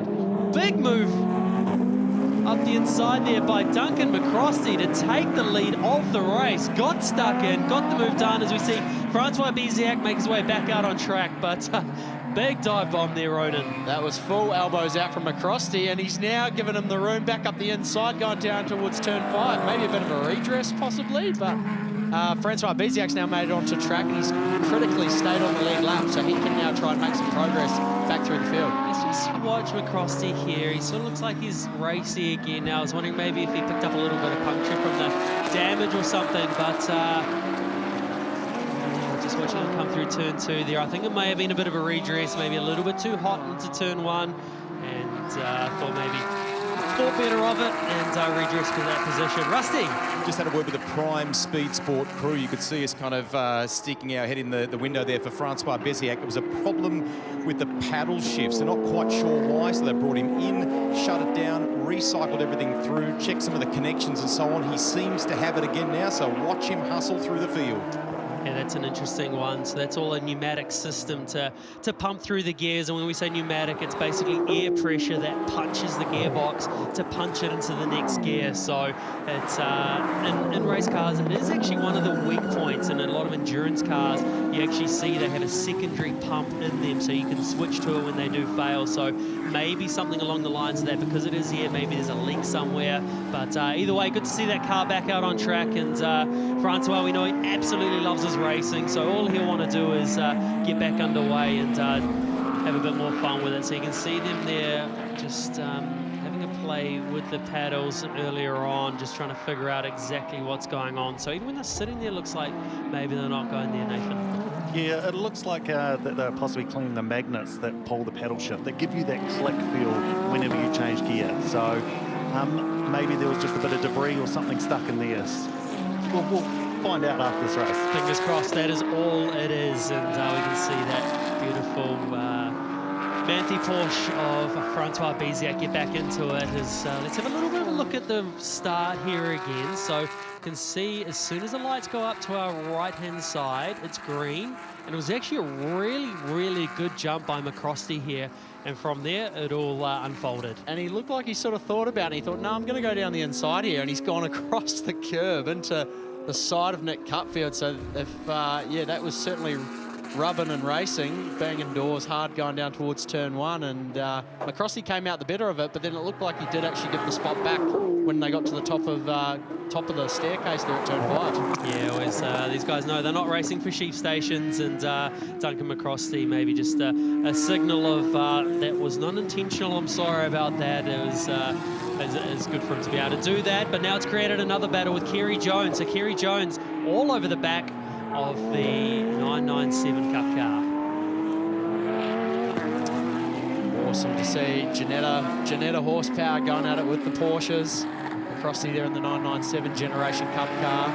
Kerry Jones, he's having a great race so far, all over the back of him. But the 909 car of Francois Biziak, that's going to be the car to watch. He's just done the fastest lap of the race, a 1:32.7. So he's half a second faster than any other car on the circuit right now. He's got the sector times are lighting up currently. He's got sector 2 and sector 3 in purple. Nick Cutfield's just done the fastest first sector of the race, but no doubt Francois is going to be on his way through the field. You can cue the Jaws music, and his first target in his sight's going to be Aaron Zerafos there in the 94 car. As this battle rages on, Kerry Jones gets the grass on the inside of turn 9. The Ginetta doesn't quite have the same horsepower as what the 997 does, but it's still very, very close between them two. As Kerry Jones has a little look up the inside, and now the drag race. The Ginetta versus the Porsche Cup car, and just like that, Kerry Jones up into second position. Kerry Jones, he's done a lot of racing over the years, very, very fast driver, and he's clearly showing that in that Ginetta GT4. Absolutely, and great pass there. He managed to create the gap, get up beside him, use the V8 power of the Ginetta to get up the inside, and they go down the front straight, down towards turn 1, late braking there, turning it in. McCrosty's now lost about 3 car lengths back to Kerry Jones, so that battle sort of concluded itself, and Tony Quinn's down there in 4th place. He's not too far behind, so he'll be trying as hard as he can to get closer to the back of McCrosty, and he's actually in a battle with his good mate Grant Aiken at the moment. And speaking of Grant Aiken, he's we've heard from Race Control that he has received a track limits warning, so that's most likely down at turn number 9. And as we see, this car of Tony Quinn's, he's out there having a hell of a lot of fun. And a great little fact with this car, which was actually discovered yesterday. So this car was actually raced at the A1 GP weekend here when the A1 GP was here. So very cool to see that car just by complete coincidence. When they opened the logbook, Harry's mechanic, they discovered it was raced that weekend. So very cool, an iconic livery with the way it's all done up. So yeah, awesome. I hear there may be someone else in a bit of hot water for track limits. There was a few track limits warnings given to one Andrew Waite in the GR experience rides during the lunch break. So he's certainly going to be one to watch tomorrow when those rides kick off again. And yeah, might be able to learn a thing or two from these guys with the track limits. Could be worse, at least than miss an apex like Rona Murphy would, as we get back underway with the action. With this race here, as Tony Quinn makes his way down to the last section. Always an awkward section of corners is that's Harry, Tony's mechanic. What Harry says is what goes. He's certainly one great guy to have in your corner, and he's got a lot of experience working with Tony, and him and Tony go all around the world. They've done some incredible things together racing, and very, very cool to see Harry here enjoying his racing as well. Watching the progress of Francois Biziak there. He's now moved up into 7th, so he's passed John Buchanan in the 83 car, and he's now chasing after David Cranner. So actually, no, he's got an issue. Biziak's got an issue. May potentially still be recurring on from the issue we saw that stopped them from getting taking the pole position start of the race. So you can actually hear it revving away in the background like it was getting a bit of a neutral, so maybe something a little more sinister under there, Nathan. Yes, look, it might be a gearbox issue, potentially a clutch issue. So look, he's obviously got an issue, and let's hope he can get it back to the lane and let the team at Prime Speed have a look at it. Yeah, just trying to have another listen to it. Yeah, it sounds like it is slipping away, that clutch, isn't it, Nathan? Yes, it's either possibly a clutch or potentially an axle. It's one of those things that does fail, and it connects the wheels to the gearbox, and when that lets go, it's no drive, unfortunately. Yeah, the way he's limping around, it's certainly an interesting one with whatever's going on there, but a real shame for Francois. As I was saying earlier, we know he just loves his racing. He'll be more gutted about not doing laps than worrying about a race win. The fact that he's out there doing it is something that he just loves doing. So whatever the issue is, hopefully they can rectify it nice and quickly and get it back out there. Duncan McCrossy there still hanging on to the back of the Ginetta. The Cup car does have bigger tyres than what the Geneta does. Not by much, but over time, the Cup car will be a bit better over the race distance, won't it, Ronan? Yeah, absolutely, and a little bit more downforce as well in those Cup cars. That is the 2-generation-old Cup car, the 997. Actually, we see a bit of battle scar on the right side there of McCrosty's car. That might have been from that side-to-side action with Nick Cutfield, our race leader. So maybe some remnants of the evidence of the contact we saw at turn 1. So white flag waves over to the right-hand side. That signals to the drivers that are coming up to that part of the track that there is a slower car right on cue on our screen here as Nick Cutfield fires on by him. As Francois Biziak will be checking his mirrors.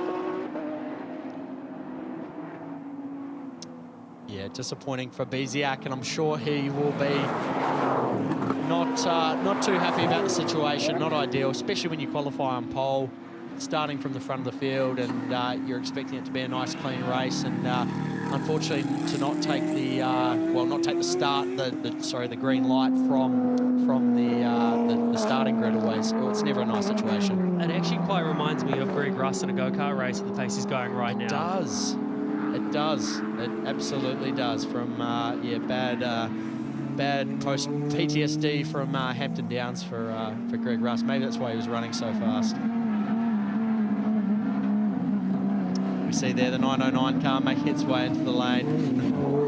But hopefully the Prime Speed Sport team, hopefully they can get onto the case and try and get Francois back out there. If it's something a bit more sinister, hopefully we'll see him in the races tomorrow. Yeah, well, that's the good thing with this class is they've still got another 20-minute race tomorrow morning and then a 40-minute race to end the weekend for them. So, yeah, here's hoping that we can get Francois back out there. So we go back to Tony Quinn in the VIP Pet Foods, the OG original Porsche Carrera Cup car. That car's from the original debut season for Australian Carrera Cup back in 2003. How cool to see it in its original livery, completely as it raced back then when Tony first campaigned the car, and he's still going at it with his good mate Grant Aiken and his Cayman GT4. Yeah, there'll be certainly bragging rights before this one between Tony Quinn and Grant Aiken, two very, very good mates. And Grant Aiken was one of the original founders of Highlands Motorsport Park before Tony Quinn did get involved. So he's been around for a long time and very, very successful driver himself, Grant Aiken, very talented driver. So great to see him still out there doing his thing as well. And I know Tony as well, as much as this is just a bit of fun, he will be trying his best to keep Grant Aiken in behind him. Absolutely, you see there, Aiken out on the curb on the exit there. He's using all the road, trying to get closer to Quinn in the 32 car, and they're not too far. They've lost a little bit of time to the top three. And this is the thing, when you start to battle and you get in the heat of the moment, you can start to lose time to the cars ahead, and you can start to let competitors a little bit further behind start to catch up, as they're still going at it. It's super close between the two, and Aiken's thought about it 2 or 3 times trying to go down the inside, and Tony's doing he's a wise old head. He's keeping him at bay, putting the car in all the right places. And Nathan, Grant Aiken's car is obviously a relatively new car. Talk us through what this car is and how it fits into the Porsche pyramid. Yeah, so that is a 982 GT4 Cayman. It's 2 GT4 spec. There is a new model of them out, which is the GT4 RS. So it's a little bit down, but the 996, as you can see, the 996 Cup car and the GT4 Cayman are actually both very similar. Slightly different in the way that they approach a track and how they get their lap time, but they are, they're very competitive, as you can see. These two are having a great battle. Coming up the back straight, putting the horsepower down. They put another lap on Aaron Zerafos there in the 94 car. He's having a bit of a race by himself out there, only 944 in the class, but over from Australia, I'm no doubt he's enjoying himself here at the wonderful Taupo Motorsport Park for the Giltrap group. Taupo Historic GP, as we complete another lap. There's just under 7 minutes to go on the clock. Still riding with Tony Quinn and Grant Aiken right now, fighting over that 4th position just off the podium. Time ticks down in this race. Just under 7 minutes remaining as these two great mates still battle away for bragging rights, more importantly than position on track. It's Grant Aiken there working over that 996 Cup car, one of the first Cup cars, as Ron Murphy was saying before, to be raced, and they will be smiling from ahead here as they're battling away. Doesn't seem like the car of Grant Aiken's quite has the straight line speed as the 996 Cup car, so that's why it's making it super difficult for Grant Aiken to get the move done. Yeah, exactly right, Andrew. And as you just touched on, the cars have got different strengths and weaknesses, and even though they're built by the same manufacturer, they do things a little bit differently in the way they go. Tony runs it nice and narrow down there at turn 11. He gets his way around. Grant takes the more traditional line and gets back on the power, but again, the Cup car's probably just got a little bit more under the, a little bit more poke under the hood. That means it can get away from Grant going down the back straight, but Grant's going to then try and brake as late as he can coming down the straight, as he does there, and he's looking around the outside, not quite. Tony cuts off that line there on him and then gets around the final corner, puts the power down nicely and completes another lap. If that doesn't show that Tony Quinn wants to hold off Grant Aiken, I don't know what does. You can see him cover his line through turn 11, and then same thing at the last corner as they're nearly side by side. Up into turn 2 and 3. Grant Aiken all over the back of Tony Quinn now. Is he going to fire it up the inside down into turn 5? That's always a great passing opportunity. Not quite close enough. Not quite indeed, but coming through the kink there at turn 6, down towards turn 7 into the bowl. Oh, Tony Quinn there, a little bit sideways through turn number 6 there. Just the rear started moving and hopping just a little bit, because that was a, I wouldn't say a feature, one of the things that these 996 Cup cars had. They were quite bad at hopping through corners. It was something that the drivers are always working around in the early days. Yeah, you definitely have to muscle those cars a bit. They fight against them a bit to get the speed out of them, and Tony's doing just that right now. Aiken's on the outside. He's looking again around the outside. Tony runs it narrow again. He's a little bit wide on the exit there. Grant got the power down, but Tony's, and he's dropped a wheel in the dirt on the way out just for good measure. He also can't say he wasn't trying, dropping a wheel on the exit of turn 11, trying to get the run, but still not quite close enough. There's a laps tick, well, the time ticks down for this race. It'll only be 2 to 3 more laps after this one, as it is a timed race. 20 minutes total for this one, as Grant Aiken gets a good run off the last corner. Is he going to fire it up the inside? Down into turn 1, has a little bit of a look, not quite close enough once again, but they are still side by side up towards turn 2. Can they stay side by side? Up towards turn number 3, still super close between the two of them, and Grant Aiken gets the move done. Fantastic racing between the two of them. What a great pass, and he set it up. He didn't dive down the inside of Tony at turn 1, but he made Tony think about it a little bit. Tony ran a bit wide, gave Grant the room on the exit. They climbed the staircase too wide, and then Grant was able to be on the right part of the track coming over turn 3 to then push Tony a little bit wider and make the move and clear him. So that gives Grant Aiken a bit of breathing room now. But Tony Quinn doesn't look like he is giving up. He is still forcing the issue here. To try and make the move back, but I can just see the smiles from the helmet to the two of them. Oh, Tony Quinn locks the rear end into the last part of the track, turn 11, manages to gain it back up again. Nice save by Tony. Certainly it's on for young and old at the moment, and coming up the back straight, Tony's got a good run. He's in the slipstream, he's pulled out. Not going to be quite enough to clear Grant, but they're still, these two, they're glued together at the hip. They can't get away from one another. Grant was all over Tony, and now Tony's all over Grant. So we see there Grant using all the track there on the exit. Tony got a good exit as well, though. Is he going to try and fire it down the inside? Not quite. Runs the more traditional line there, runs a little bit wider into the entry. Come back around, Grant got off the corner there, good though as well. And we can see there as well the difference in the circuit. There's parts of the circuit that have been resurfaced, in parts that are still the original circuit from a few years ago. Yeah, for sure. But there is nothing that is going to stop Nick Cutfield way out in front, the lead of this race. Nearly 15 seconds. A cruise home for him as he heads down the back straight for the final time of the Euro class, race number 1 for the weekend. Gets the car stopped down towards the last section of corners. He's still pushing on, a little bit of attitude on the car as he crosses the start-finish line to take the race win. Fantastic driving by him as battles in behind still raging on. As Tanya Jones crosses the line. Tanya Jones and Kerry Jones, here he comes across the line as well. So nice to see the two of them out on track together having a bit of fun, but he managed to just hold off Duncan McCrosty. It was a great battle between them, but this battle, speaking of battles, still continues. Grant Aiken and Tony Quinn. Tony Quinn having a little bit of a look to the outside again. Tony's super late on the brakes, still not quite enough. And I would say dinner tonight will be on Tony Quinn for not being able to beat Grant Aiken. Fantastic racing by the two of them.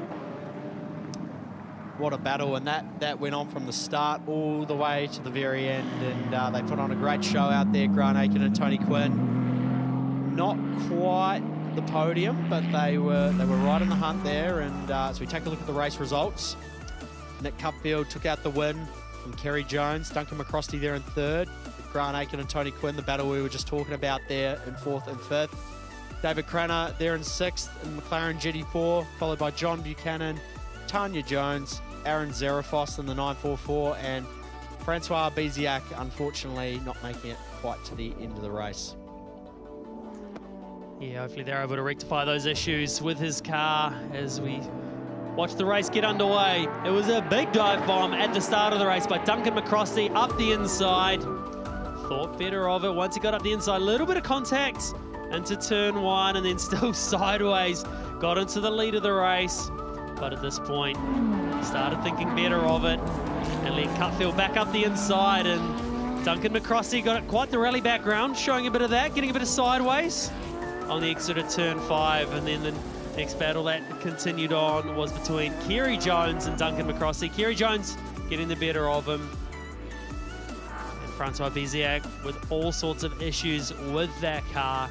Hopefully nothing too sinister with that car so we can see it back out for the rest of the weekend. We know Nathan Pilch will be down there. He'll be greasy hands and all sorts, helping get that thing ready to rock and roll for the rest of it. But this battle here between Tony Quinn and Grant Aiken just went on and on. They were sideways up through turn 3 and 4. Grant Aiken finally getting the move done. And Tony Quinn tried his best on the last lap to get back past, but didn't quite make it happen. And Nick Cutfield taking the race win. Fantastic driving by him. Had a fantastic weekend last weekend in the Porsche New Zealand race as well. So he's certainly showing his pace at the moment, which is great to see. So he's getting his helmet off. Not too much of a sweat going on there, because when you're out able to control a race like that, it certainly makes it that much easier. And Kerry Jones, he pulls up in position number 2, and Duncan McCrosty will be taking position number 3. Rusty. Nick, you're all smiles. It must have been a little bit wild when that opening lap when you headed out of pit lane and wondering where Francois was and so on. Yeah, it was, to be honest. Saw him pull into the pits after the out lap. So unfortunate for him. Hope everything's okay. Might have to have a word to my teammate. He drilled me into turn 1. But no, it was good running out there. Track's really greasy this afternoon, but I'm pleased to be here. You're all smiles, which is awesome. We're going to chat with Kerry Jones in a minute. He's just jumped out of the Ginetta. Well done to he's pleased. Why don't we switch this up a little bit in between time while we wait for Kerry. Here he comes. Come on in. We've ordinarily seen him driving some very fast, very powerful, very cool machines, but you're pretty much the new ambassador for Ginetta. You're loving this, aren't you? Yeah, it's been a new challenge in my career. I'd say I've parked the Corvette up for a season.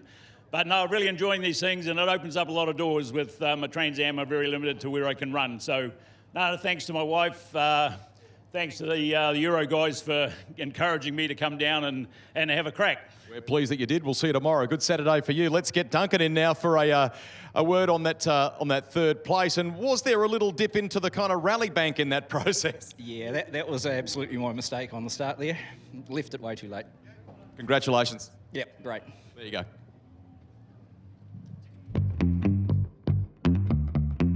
When you think adventure, adrenaline, bungee jumping, giant rope swinging, Murph, you think?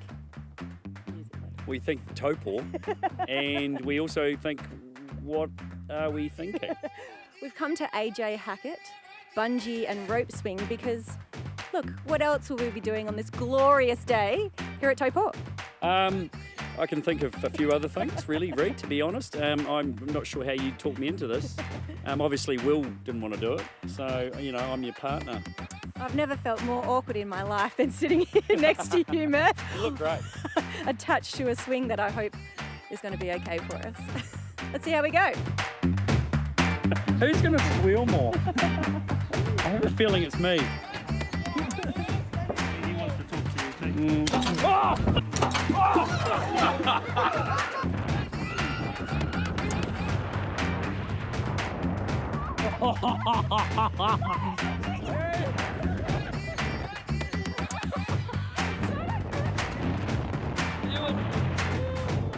I think that's the fun of it, right? That is actually pretty cool. If you think that's bad, we've got to actually now plummet straight from there as well, which in some cases, you get to choose when you do it though. I was really expecting a 3, 2, 1, or are you ready? Let's go. Not just a silent I was drop. very calm though. Yeah. Really calm. I was really calm. I was collected. The good news, Murph, is we've only got one more out of our trifecta to go. God, I've done a bungee before, but all of a sudden I'm feeling more nervous about that than jumping out of a plane. Here we go, onto the bungee.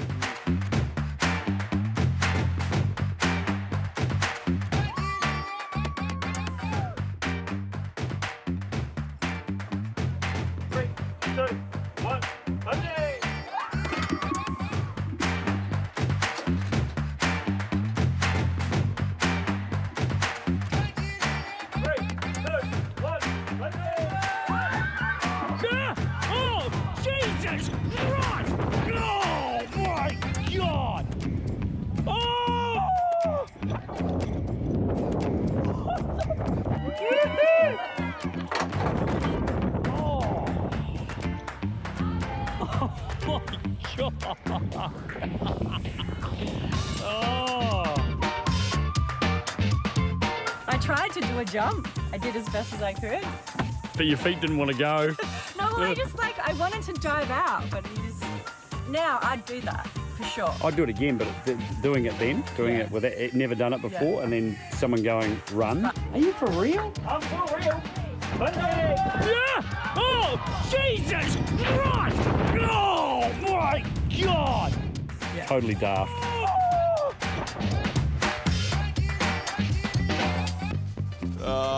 Had to be done. Rihanna has been a superb addition to our broadcast lineup, but what is absolutely clear from her week in Taupo is she is fearless, absolutely fearless. And for the avoidance of doubt too, that little battle scar, that bark that you could see on Murph's right elbow, I think that's actually from a mountain bike crash earlier in the week. So he's been in the thick of it. And he's at the wheel of this one too. So Greg Rust and Andrew Waite with you. Good afternoon, everybody. Hope you're enjoying the coverage here of the Giltrap Group Taupo Historic GP. And in essence, Andrew, this class is what it's all about, isn't it? It is. It's fantastic to see these beautiful Formula Atlanta cars back out there with some TRS cars out there as well from the day.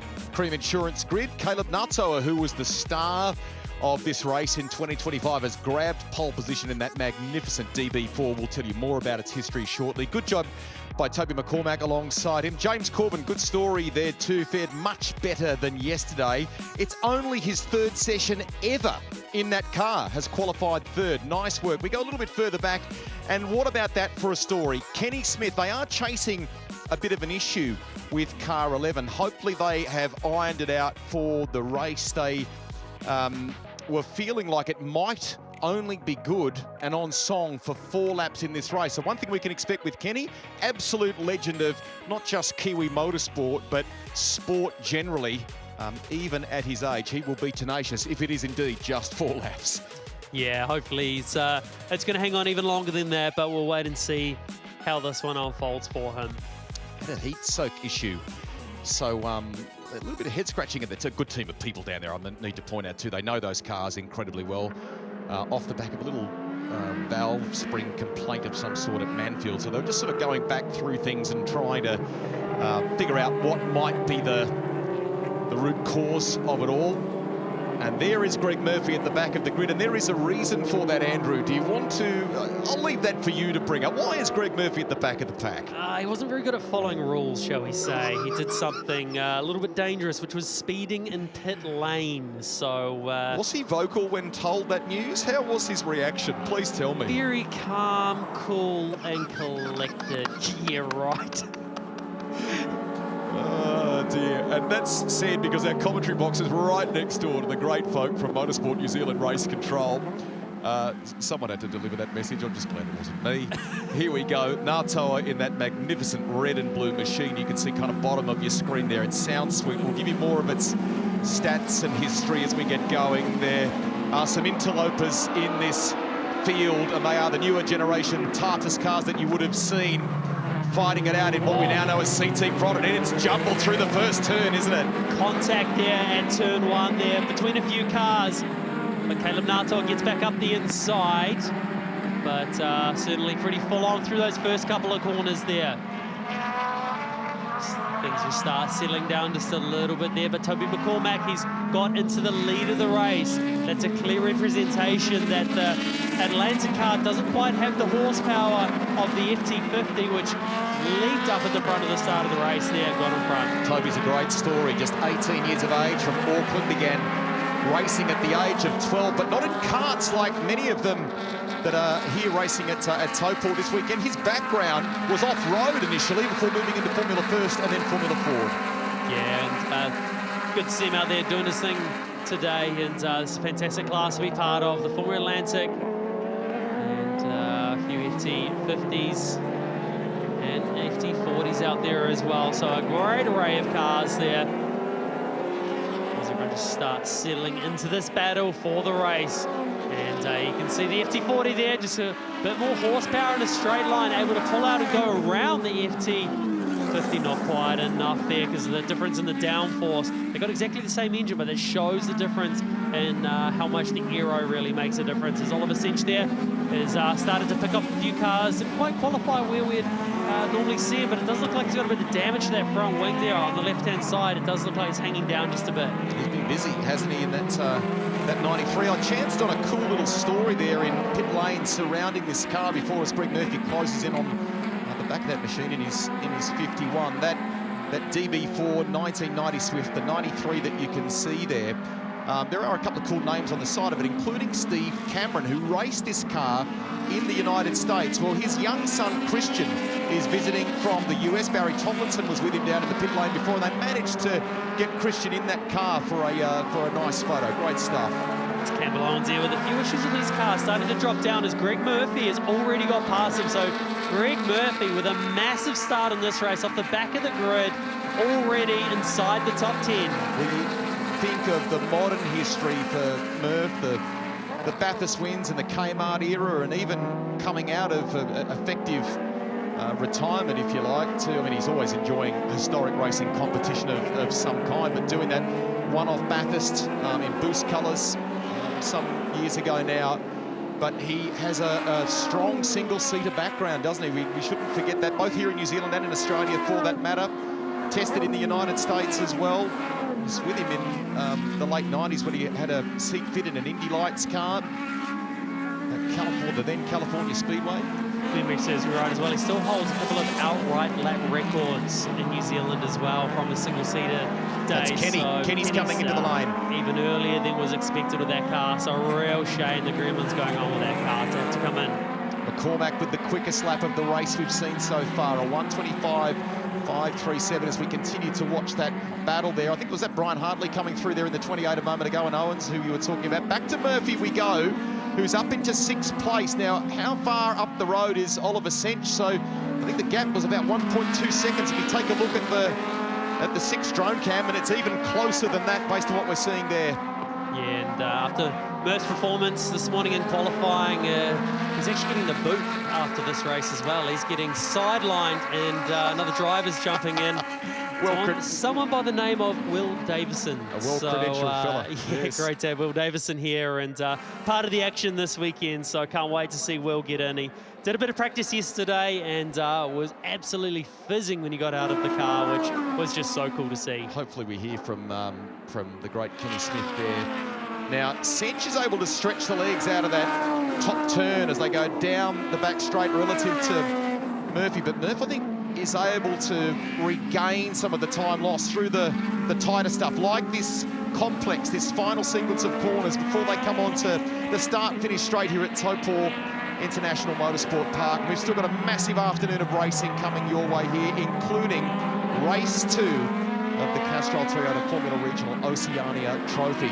These cars that you can see on screen there now, they're kind of the early gen CT Frott cars, aren't they? Yeah, so the previous gen, the FT50 is what these cars are. So now we're up into the FT60. So amazing the difference between the two cars, just the development and how much they've changed. It's very, very cool to see them here this weekend being part of the action. It's still a very quick car as well. Actually, not far off the current lap times that we see the FT60 doing. Not quite as fast, but for how old the car is, they're up faster. Brianna. Kenny Smith, we're sorry to see you in pit lane out of this race. Can you give us an update on the car? What's troubling you guys? It comes and goes. Sometimes quick for a lap, and then it loses power down the straight, then it comes on again, and it's then gone again. So I tried hard. I thought I could make a few more places, but there we are. That's it. We appreciate the insights. I know you're desperate to get to pit. Well, thank you. Hopefully see you in the next one. That's good. Thanks, Sharon.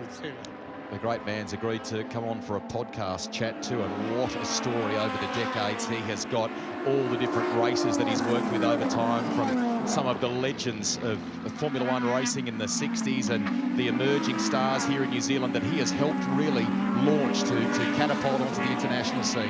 Yeah, some pretty high-level names that he's helped out. Brendan Hartley, for example, who's here this weekend. Kenny Smith's been instrumental in that, as well as Greg Murphy puts another move on. Moves up another position. That's Hayden Baccaris. Now, there's a little bit of a story on Baccaris too. He's been hands-on on the 20. They got no running yesterday because of a fuel system issue. There was a problem in the tank itself. He was up until late last night working on the car to get that ironed out. So went straight into qualifying this morning with no time at the wheel, but he has cut one of his fingers on his left hand. Now, they've taped it up, they've strapped it up, but they reckon it's going to need stitches. So he's got to push on through this race and get it looked at by the good medicos here at the track a little bit later, or perhaps even in Taupo. But that was Hayden Baccaris. Nice job, considering that he's fighting with that. Is that a classic example of why race drivers should not work on race cars? Murph's in good form, considering that he's come off the back of the grid off that penalty. Maybe channeling that inner fire that Andrew was talking about before. So race still being led, as you can see on the totem on the left there, by Toby McCormick by 1.2 seconds from Caleb Nartoa. Sench, nice performance to hold down that third spot, but we just need to keep a little eye on Murph v Sench. And as you can see from the 6th drone cam, it is again getting close. Yeah, and listen to the sound of those Formula Atlanta cars heading down the back straight. Murph certainly got the eye on Oliver Sench. Whatever issues I had with that car in qualifying has certainly been rectified for this race, as he's got a lot more pace than what he did earlier. Good opening sector time on the last lap, the best that we've seen through Sector 1 so far, so he can kind of up the tempo as he goes here. What's the margin now relative to Murphy? It was just over a second before. It looks closer than that at the moment. We're just over half race distance. First one of the weekend for Formula Atlantic. And if you're liking these cars, particularly the kind of walk down memory lane aspect, we would invite you, particularly our South Island viewers, to make sure you come along to the Napa New Zealand Grand Prix. You can go to the NextGen NZ Championship website for all of the details there, and that is because we have a very special support race happening there. It's the Tim Miles Memorial Trophy. There are a few rumours about who might be driving Tim's ex-Jos Verstappen Swift too, floating about the place at the moment. He was a very proud South Islander, much missed. He passed away in July last year. A huge turnout for his funeral service in Sydney, and it's wonderful that they have, you know, collectively between the NextGen organisers and the Miles family come up with the Tim Miles Memorial Trophy. Really looking forward to that. Yeah, it'd be a great one to see, and Tim being Tim, he would be absolutely stoked to see that car out and active. As back to the race here, McCormack, that gap is actually closed a little bit. Whether or not McCormack's made a bit of a mistake somewhere or not, but Caleb Nato has actually closed the gap. But then in response to that, that last lap time was actually Tony McCormack's fastest lap of the race. So he's responded to whatever happened, whether it was a small mistake or something along those lines. But either way, it's closed up just a little bit, that gap, as Caleb Nato are able to close it down that little bit more. These two cars make their lap time in completely different ways. The more modern car, you can see the bigger front wing, the bigger rear wing on the FT50. And then the Atlanta car, all its lap time comes from the floor, the aerodynamics, the way the car sucks itself to the ground is where it makes all its aerodynamic efficiencies. Nice run down the back straight, and as you can see, I mean, Andrew's talking about it there, just the differences between the two cars and what they do. Nato's machine, I mean, he knows it so well. I don't think it's done a huge amount of running since late or kind of April-ish last year when we were down at the George Beck Festival, which was a lot of fun on the South Island. But Pete Johnston and the Johnston family, we thank them for bringing that car out and having it here as a part of the great offering for the Giltrap Group Historic GP. You've only got to look back. 1991, Craig Baird drove that car to first place in the New Zealand Grand Prix, the Peter Jackson Series win, of course. Lots of great names have driven that car, currently in second place over time. That gap is getting even closer. That last lap, Caleb Nato pulled another 0.3 of a second out of Toby McCormack, slowly closing that gap. Watch the laps tick down. Caleb Nato are starting to apply a little bit more pressure on Toby McCormack. Nice job by Brian Hartley, holding down 9th at the moment. We were talking on the grid before seats here front with Brendan Hartley, and I chanced on Brendan jumping behind the wheel of that car in the paddock there before. I think Brian would dearly have loved him to have had a steer of it at some stage. So nice that he's seeing Dad racing. Hartley family have got a great history in motorsport, don't they? They certainly do, as the pressure starts getting applied even more in this battle pack. Problems for the 51. It's slowing. Now what's happened there? He was ever so close, down to 0.9 behind Oliver Sench in the fight for third place. So from the back of the grid, after the penalty, he managed to get to 4th. But some problem, some gremlin, it's gone through quite a birthday, that car, the 51, since last year's historic GP, and they had some high hopes for it. So he'll be frustrated with that. Back we go, nearing the end of this lap. Terrific job by McCormack over Nartsoa, but has Caleb left a little something just up his sleeve that he can roll out and put down on the card table here with the final lap and a half? From what we've seen so far, Caleb Nato doesn't seem to have the same straight line speed as what McCormack does, so Caleb's going to have to do it the hard way through the tightest, twistier parts of the track as Murph gets pushed back and behind the barrier. Thank you to our volunteer marshals, part of this weekend, and as they come around towards the last couple of corners, they'll see the last lap ball to the end of this one. That gap just opens out a little bit in a straight line. Caleb Nato is super late on the brakes, closes that gap up. Is he going to be able to do anything on this last lap? Remember, as Andrew said before, the generational gap between these race cars. Two fast youngsters at the wheel of them. the 24-year-old who comes from Martin, just 170 k's south of us here.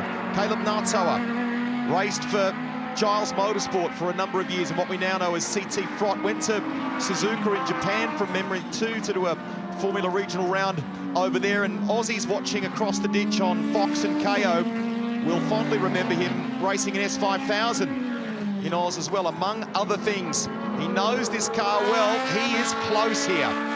Lately been doing a lot in a Porsche GT3 Cup car in the Endurance Series in New Zealand as well, so a lot of racing Caleb's been doing. Again, showing his talent, but also the talented Toby McCormack. How much speed did he carry through that right-hander? Super, super quick there as he looks to the outside. McCormack. Round the outside. It'll be a drag race sideways out of there, using all of the power of the Swift DB4. He's in the draft here now. Can he get by Toby McCormack with only a couple of corners to go? So Toby's gone defensive for that final complex. Will that compromise Toby? I think it's all just about done. Options running out for Nassau. Very close in the end as they get to the line. Toby McCormack does it. Congratulations. But it was a fighting, a stirring performance from Caleb Nassau. Smiles all around. That was a fantastic battle between the two of them. You can see Caleb get on the throttle super hard out of turn 11 there.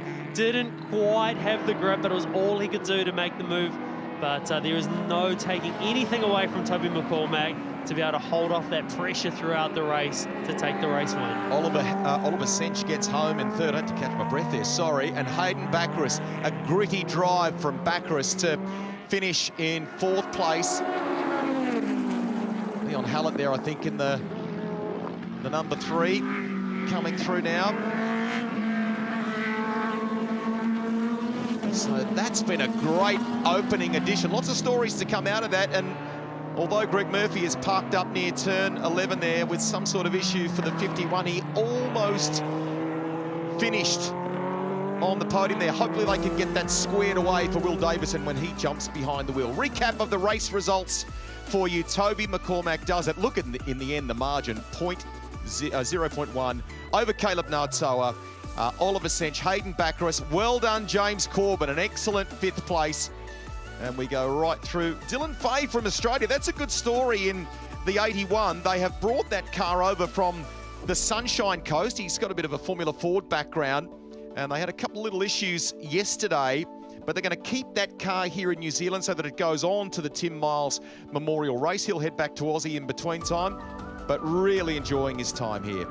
Highlights for you of the first Formula Atlantic race of the weekend here at the Giltrap Group Taupo Historic GP, and it got pretty wild going in to the first corner. Toby McCormack told us before the race he planned to make the most of the rolling start, and he sure did that. Yeah, he got the jump out of turn 1 there and put his head down from there, and there was no stopping him. But Greg Murphy pushed his way through the field, was super, super racy, getting some commanding moves done to move up through the field, to move there on Hayden Baccaris before it all came undone with the issue that he had with his car. But Toby McCormack stayed in the race lead the whole way through, and unfortunately for Greg Murphy, having some green limbs, hopefully nothing too sinister with that car so they can get it back out there for Will Davison tomorrow. Well, the Rolt RT40, 1993 entry for Greg Murphy, pulled over. These two went at it for the final lap. Look at the wheel work from Caleb Nassau sideways out of the top turn. It meant that Toby McCormack hung on to it in the end by 0.1 of a second. Into Allied Petroleum victory lane we go. There'll be some good storytelling in this class in the wake of that race. I can see Rihanna standing by. We'll hear from the drivers very shortly. That's nice. Nice stuff. The congratulations from the drivers. Let's take you down there and soak up some of the celebrations. Good first edition of the Formula Atlantic race. I'll let you two catch your breath in the commentary box, and let's have a chat to Toby McCormack. Congratulations taking out that first race win of the weekend. He pushed you right to the end. How did you enjoy that? Oh, I think that's probably some of the most fun I've ever had in a race car. Like, anytime I can be on the grid with Caleb's an awesome time, and I've been working hard to to get up to the front and be able to finally be racing him. And yeah, I knew it was going to be hard work once we got there, but I didn't think it was going to be that hard. And there was a few times I thought for sure he was going to get me, but we were lucky enough to hold him off and come away with the win. You got the job done for the first race of the weekend. Congratulations, Toby McCormack. Coming in second place, Caleb Nartoa, you pushed him all the way to the end. Did you think you had him at the end? Yeah, look, Toby drove an awesome race. I think that's the difference between injection and the old carburetors and the old H pattern. I was shifting as fast as I could, but look, he drove a good race, and I was giving it my all right until the end, that's for sure. This category, there's a couple of classes involved, but you guys are competitive out there. Yeah, it's a good shot. I mean, I want to try and win. I know these cars are a lot newer and this thing's an old girl, but the old girl goes fast and the team are doing a good job. So, you know, maybe I got to do a little bit better next time, try and get a little bit better. We loved watching it. Congratulations, Caleb Nartoa. And rounding out the podium, congratulations. You're doing double duties this weekend, very busy. Oliver Sench, congratulations. Thanks. It was, yeah, definitely a hard race. Starting off the second to back row, didn't really expect to get that far through, but unfortunately the car's got a bit of damage now, but we'll get it sorted for tomorrow. Well done to all of our place getters for the Formula Atlantic and Formula Racing. We have plenty more action live from here in Taupo. We're going to take a short break. We'll see you on the other side of this.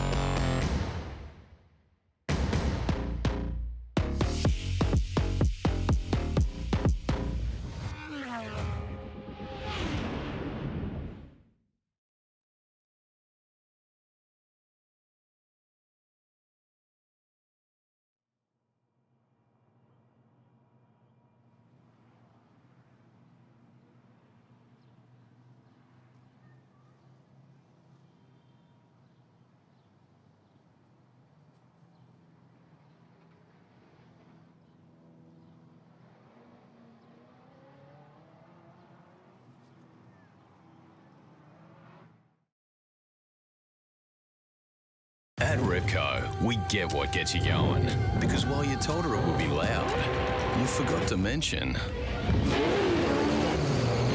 how it feels. Repco gets you going.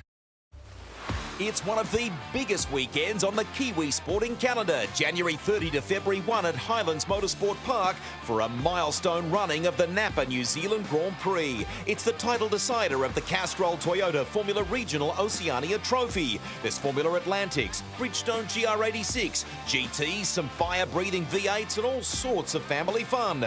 Be there for the 70th running of the GP Round 5 of the Repco NextGen NZ Championship, or catch it on Sky Sport.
Back at a beautiful Taupo International Motorsport Park for the Giltrap Group Historic GP. It's a round of the Repco NextGen NZ Championship, and at an event like this, it's almost mandatory that you need to get some classic touring cars on the circuit. I've got Ronan Murphy alongside me for this one. It's the Crim Insurance starting grid for the Arrow Wheels Heritage Touring Cars New Zealand, and it's Mark Mallard who goes from pole position in his mighty NZ V8 Ford Falcon. He won race one this morning under some pressure from Graham Cameron, who starts alongside him on the outside of the front row. Paul McCarthy is next in the Mazda Super Tourer, Martin Irvine, and then Stephen Armstrong. Mike Eadie in the BMW 320i, championship winning car here in New Zealand. Then it's Paul Burnett and Gareth Hogg, Wayne Stables and Ron Finlay. It's a great field, competitive. Some cars have remarkable racing heritage. Some are beautifully replicated replicas to the OG items, but the net result is a really cool field, Ronan Murphy. But we saw race one early this morning here at Taupo, and it was Mark Mallard who got the victory in the Cream Insurance Ford Falcon, a car close to his heart, but he drove it extremely well. Yeah, Mark Mallard's actually done a lot of racing over the years. I actually remember back when I was doing 286s racing against Mark. So he's certainly taken it to the young and the old over the years and raced very hard, and he's very experienced. He was actually raced at the Bathurst 6 Hour a couple of years ago as well. So he's got plenty of miles under his belt, and he's never to be underestimated, Mr. Mark Mallard. And yeah, he's driving a car that's obviously very close to his heart in this class as well. So great to see him out there. And actually, just going back to what you're saying about the replicas, Wayne Stables' car, I could not tell that was even a replica. It was that good. It is absolutely stunning, representing the 1992 Bathurst 1000 runner-up car for Dick Johnson Racing with Dick Johnson and John Bauer. We'll talk more about that as the race goes on. 8 laps or 20 minutes on the clock for the Heritage Touring Cars. It's a great category here in New Zealand with a little bit of everything. And it's a good start for Mallard. The big V8 Falcon, but the the BMW dives down the inside. Cameron with a big dive and contact, gets up the inside and rubs panels with Mallard, the leader. McCarthy has squeezed through in the Mazda Super Tourer as well. Martin Irvine's in the mix. Feisty start, the door was shut. The BMW had a big look down the inside, but there was contact with the race leader. Yeah, it looked like he hesitated a little bit, wasn't 100% sure whether he wanted to commit, and then he finally decided to commit, but by then he was probably a little bit late on the brakes, locked up the front, and yeah, ended up making, unfortunately, a little bit of contact with that beautiful Zach Speed BMW M3. So never ideal, and not ideal in cars of that caliber either when those kind of things happen. But what it has done is created an opportunity for Paul McCarthy in the 66 car. I'm not sure why I called it a Porsche, but it reminded me of the start of the Euro race a little bit earlier, where we saw a very similar thing down the inside, where it was two Porsches having a bit of a crack. So the net result of that is Mallard now has a handy little race lead out in front, and the ex-Patrick Watts British Touring Car Championship Mazda Super Tourer is up to second position and under some pressure from the BMW 320i. Front row starting Graham Cameron is next, and then we go back to Stephen Armstrong in that beautiful Alan Moffat tribute Mazda RX-7 Group C car from the early 1980s. The BMW exact speed car is up a spot into third. Oh, we saw a little lock up there from Stephen Armstrong in the RX-7. These guys are playing for keeps at the moment. There's not a lot of, not an inch being given. They're going full out at the moment. And the 32 car there of Martin Irvine, he got almightily close to the back of Graham Cameron coming into the last chicane section there. So they're having at it at the moment in the BMWs, and the RX-7 there in behind's going good as well, as we see a replay of the start. So Mark Mallard, he got the start, he launched off in the big V8. But Graham Cameron, we could see there, he went deep, and then he decided to brake, but by then, too late, locked up, and a little bit I reckon he might have missed a gear there, but you see how it just stopped for a second, and he actually looked like he maybe got neutral for a moment there, as we see the lock up. Yeah, just tipped the side of Mallard's car ever so slightly, and then that created an opportunity for Irvine and for McCarthy. Hard racing at the start for a heritage class. McCarthy still holds on to second position, and Cameron hasn't been able to pull away from Martin Irvine. Armstrong in the Mazda RX-7 has been rapid in a straight line so far this weekend. They had a race earlier this morning And by about midway down, they call it Spaghetti Junction here at Taupo, where the short circuit merges into the back straight. About halfway down, that Mazda gets ahead of steam and starts driving past everything. And he was quite frustrated because the smaller, nimble BMWs around him would be braking about, I don't know, 25 metres later, I think, than the Mazda RX-7. So it made overtaking very difficult, but he's got a spot. He gets past Martin Irvine and he climbs up to 4th place. Yeah, and it's certainly a technical and tight, but also open and flowing circuit here at Taupo Motorsport Park in the different sections, and that's the beauty of this place. Andrew Waite was actually saying earlier, you know, this is a real driver's track. It really requires a lot of effort and time and expertise to be able to get it right and get all the little idiosyncrasies of it correct to be able to put together a really good lap. And as we see there, these guys, they're out there wheeling these slightly older cars, and they're all doing a mighty fine job of that. Mark Mallard's got a lead currently of just over 4 seconds. Paul McCarthy there in second in the 66 Mazda. He's looking like he's about to come under pressure pretty shortly from Graham Cameron, who's managed to gather himself back up and build that momentum. As we see there, Stephen Armstrong dropped the wheel on the exit there out of turn 7 as he comes through turn 8 there, and that beautiful replica of a Peter Stuyvesant Racing Mazda RX-7 coming down through turn 10 up towards turn 11. Zach Speed BMW M3, that was such an incredible car at the peak of Group A racing from 1987 onwards. They replaced the 635, beautiful car that Jim Richards won the Australian Touring Car Championship in. The M3 rolled into the scene. Jimmy won the ATCC in 1987 in a BMW M3. They were hugely successful in World Touring Car Championship. Schnitzer team, among many, running those cars, ultimately became outgunned by the turbocharged Ford Sierras, and in Australia especially the Nissan GTR, among other things. But they were a competitive prospect, and even in the mid to early 1990s, you could find one of those in the hands of Tony Longhurst, racing the 5-litre V8 cars, punching way above its weight in the Australian Touring Car Championship before they were ultimately phased out for Commodore and Falcon. Awesome car, an incredible noise as well. Yeah, and that was the beauty of the days back in the 90s. You had the likes of BMW investing huge amounts of money into the sport. You see there the beautiful Zach Speed car in question, and at those times BMW would diversify their investment. They'd put money into Schnitzer, into BMW Team Bugatti or Zach Speed. You know, they had all these different teams running these cars and building them, and a bunch of star drivers driving them at the same time as well. Some of the best touring cars the world's ever seen.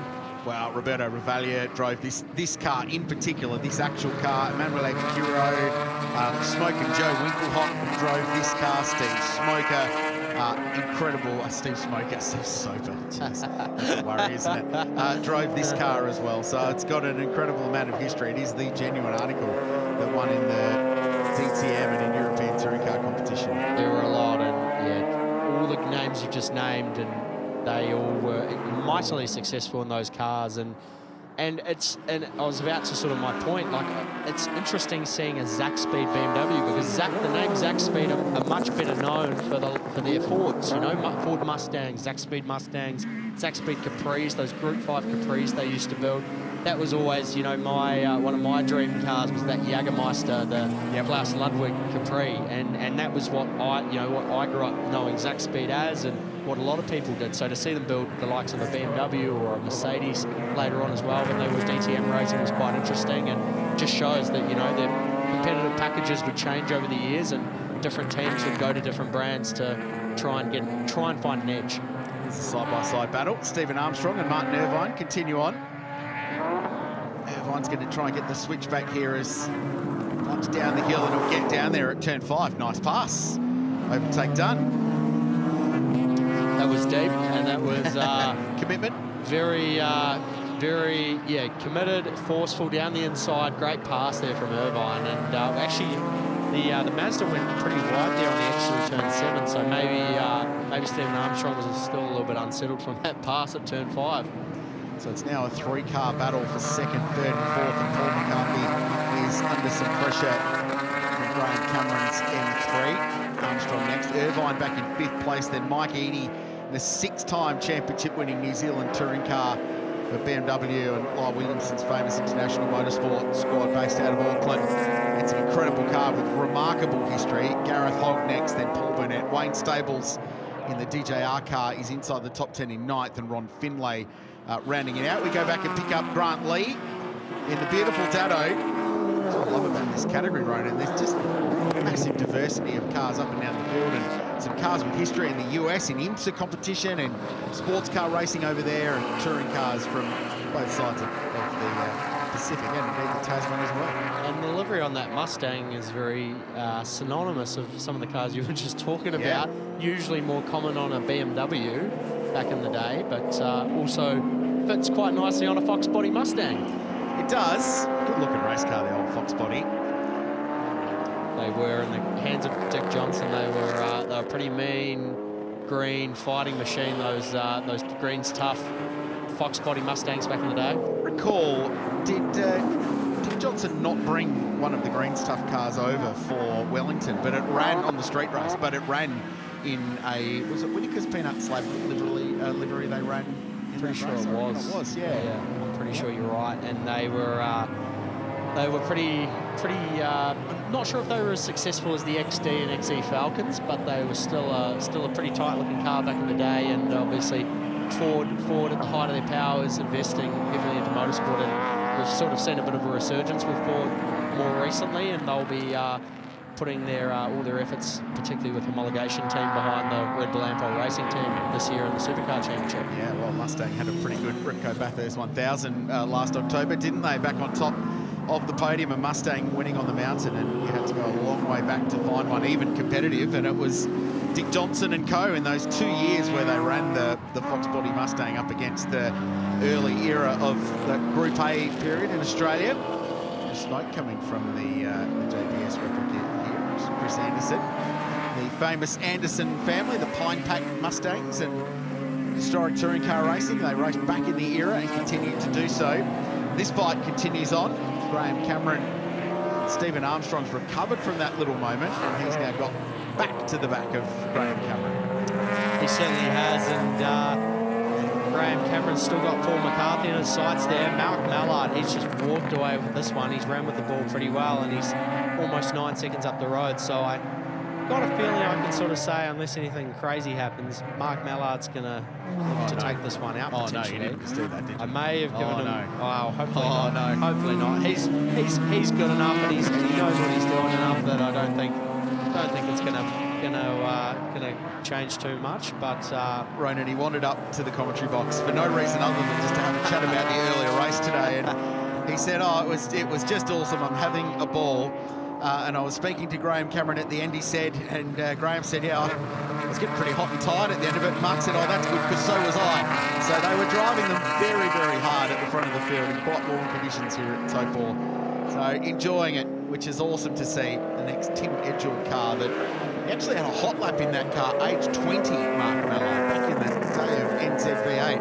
And he loved it so much that he ended up buying the car, which is such a good story, as Graham Cameron gets a run on Paul McCarthy.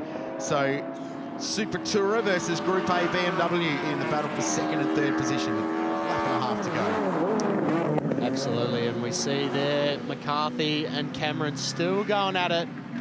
McCarthy's managed to hold Cameron off there, coming around the final corner to begin the final lap. Listen to the noise of that BMW coming up the front straight. There's a rotary in there as well. Never a bad day when you hear a highly strung 2.5 litre BMW engine fighting against a rotary. Hey, do you listen to ABBA? I've got a point on this, by the way. I'm not just throwing it out there for a bit of music chat. Not probably as often as you. No, I don't particularly either, but Slim Ballgood, who was the drummer for ABBA, actually raced that Mazda twice in the 93 and 94 FIA World Touring Car Cup. And what was notable about the 1994 World Touring Car Cup, New Zealand motorsport fans, Paul Radisich won it. That is very true. So Paul, I'm sure, has very much recognised that car, and many times probably raced against it and probably passed it. He certainly beat it. It was at Monza that he won the World Championship in 1994, Super Touring. entering its peak era. We're on the final lap. Mark Mallard, 8 seconds up the road, but how good's this fight? A couple of really diverse eras of touring car racing on both sides of the Tasman and internationally being represented here. Cameron needs to find some room. The final lap of this race. It's all going to happen down at the chicane. Here's Mark Mallard. What a performance this has been in the Cream Insurance car. He's not going particularly fast, Ronan. And you said a lap ago that he's got this one shot to pieces. He is absolutely cruising to the line, Mark Mallard. He's lucky he had such a big margin. It's all going off behind. I think the Mazda's going to hold on. But Mark Mallard will make it 2 from 2 in the Arrow Wheels Heritage Touring Cars. It was 7 seconds. It was 5 at the end, so he cruised there. Well, maybe there was an issue, maybe not, but either way, a win's a win. And Mark Mallard got it done. He's now 2 from 2 so far, as we see a big lock up there. Gareth Hogg in the number 3, the Red Bull liveried BMW. Competitor in the BMW Cup Racing Series that runs around New Zealand, sort of club racing series, very popular. The car's popped up here this weekend in Heritage Touring Cars, which is cool to see. I like the livery on that car a lot, but I'm not sure if it's a replica of anything necessarily or not. An homage. An perhaps. homage, Yeah. That's a very good word. I like that. That's the word of the day, Richard Crail. Thank you, Ronan Murphy. Mark Mallard gets the win in the end by just 4.7 seconds. It was 8.5 on that final lap. Paul McCarthy and Graham Cameron next. I wonder if a bit of mayo added to that for Mallard there. Stephen Armstrong and Martin Irvine rounding out the 5. Mike Eadie was next in the BMW. And a little bit further down the field, we found Chris Anderson, Grant Lee, Zach Lawrence and Clive Matthews.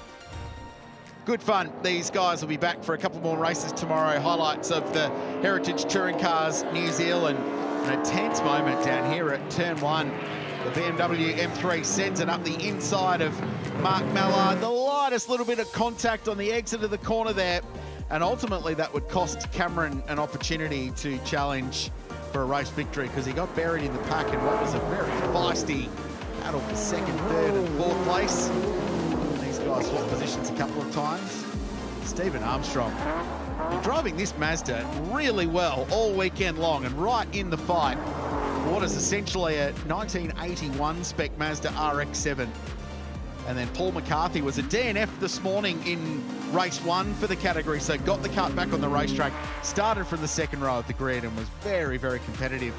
Fresh from a trip to the UK with that car, he's been racing it at Goodwood and at Brands Hatch and cool events over there in Europe in super touring racing, and ends up P2. But Mark Mallard, Cream Insurance, he's 2 out of 2 in the Arrow Wheels Heritage Touring Cars. That was good fun. That certainly was, and look at those cars rolling into the lane there. So cool. And you know, per capita, New Zealand would have to have some of the best lineup of historic race cars and historic touring cars in the entire world. You know, you go to some of these events and just see some of these cars that you'd never expect to see. It truly is you know, a shout out to everyone that has these cars and runs these cars and brings them along, because you know, just getting to watch them go around the track, let alone actually race and go door to door with each other, is a true treat. And perhaps not in the example of Mark Mallard's NZV8 Falcon, but certainly a Super Tourer and a Group A car. They were high maintenance in the day, and they don't become any less high maintenance as they get older. They need that upkeep and massive amounts of work and some financial input to keep them on the racetrack. So full credit to them for doing so. Mark just pulling the tape off the ears there, keeping them nice and fresh. But no, exactly right, Richard. And you know, the budgets that some of those teams used to have back in the day was huge to run those cars, and it's just so cool to see them out there. Let's go down to Reed, down in the Allied Petroleum Victory Lane.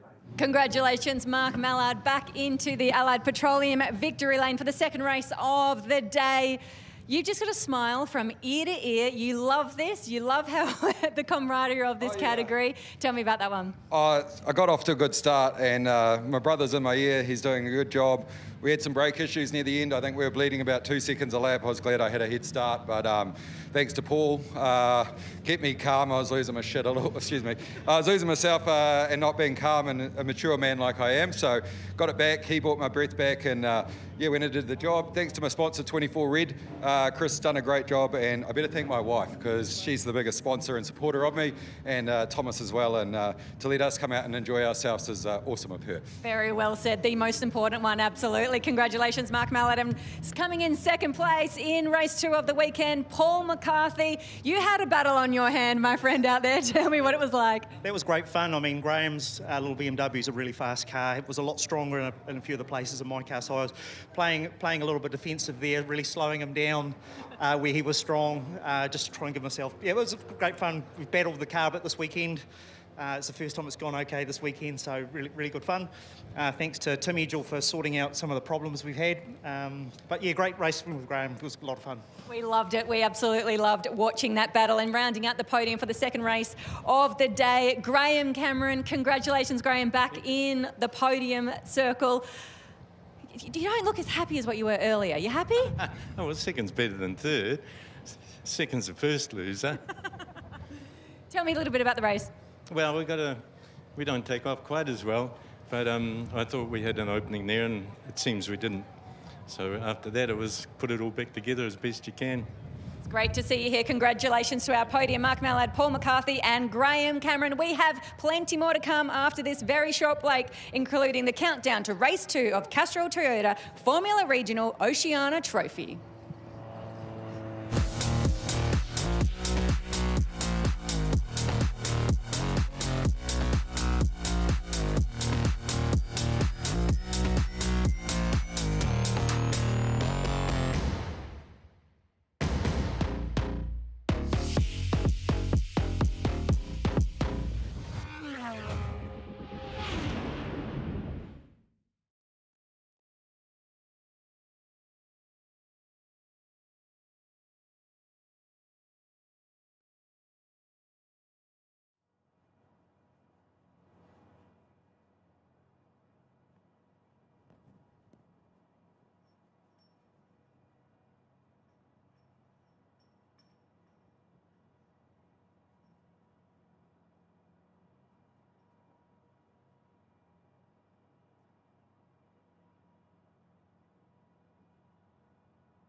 Wait, is this an actual Toyota? Look, Toyotas, all of them. You got a Farmer and a Hilux, a Hi-Ace, Highlander, RAV4, GR86, and even a hydrogen car. You got the All Blacks and Blackfirms in a Prado. Toyota. A happy family in an electric vehicle. And a happy Dame Lisa Carrington carrying a kayak. So now do you think it's a Toyota ad? Nah, it's just New Zealand. What's with the music thing? It's one of the biggest weekends on the Kiwi sporting calendar, January 30 to February 1 at Highlands Motorsport Park for a milestone running of the Napa New Zealand Grand Prix. It's the title decider of the Castrol Toyota Formula Regional Oceania Trophy. There's Formula Atlantics, Bridgestone GR86, GTs, some fire-breathing V8s and all sorts of family fun. Be there for the 70th running of the GP Round 5 of the Repco NextGen NZ Championship, or catch it on Sky Sport.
It's one of the biggest weekends on the Kiwi sporting calendar, January 30 to February 1 at Highlands Motorsport Park for a milestone running of the Napa New Zealand Grand Prix. It's the title decider of the Castrol Toyota Formula Regional Oceania Trophy. There's Formula Atlantics, Bridgestone GR86, GTs, some fire-breathing V8s and all sorts of family fun.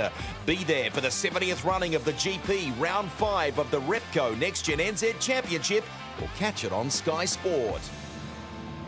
Welcome back to all the action here at the Repco NextGen New Zealand Championship.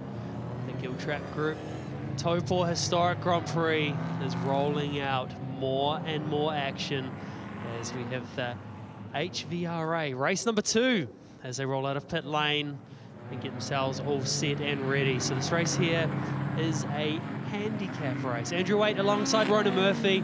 Ronan, talk us through a handicap start and how we get that all sorted before we get going. Yeah, so we basically invert the grid, Andrew. So the fastest cars, the cars that finished in the top positions in the race earlier, they will start at the back of the grid, and the cars that finish towards the back of the grid in the first race, they start at the front for this race. So the idea around that is it's going to shake it up, and yeah, definitely going to see some action out there as we watch some of those faster cars, particularly those, there was 4 or 5 really fast Ford Escorts in that first race, and led by Shane Merland. And so we're going to see those guys come from the back and try and come through, make their way through the field and look to try and finish the race at the front. But I'm sure there'll be a lot of cars in between there that they're going to have to pass that won't be wanting to make it so easy for them. As we look at the starting grid, Todd Maxted off the pole in the Mark II Jag, Matt Adams there in the BMW 2002, they're off P2, Tim Stace there in another Mark II Jag off P3, Chris Brown in the Alpha Sudden P4, Carl Sench there in his Ford Capri there in 5th,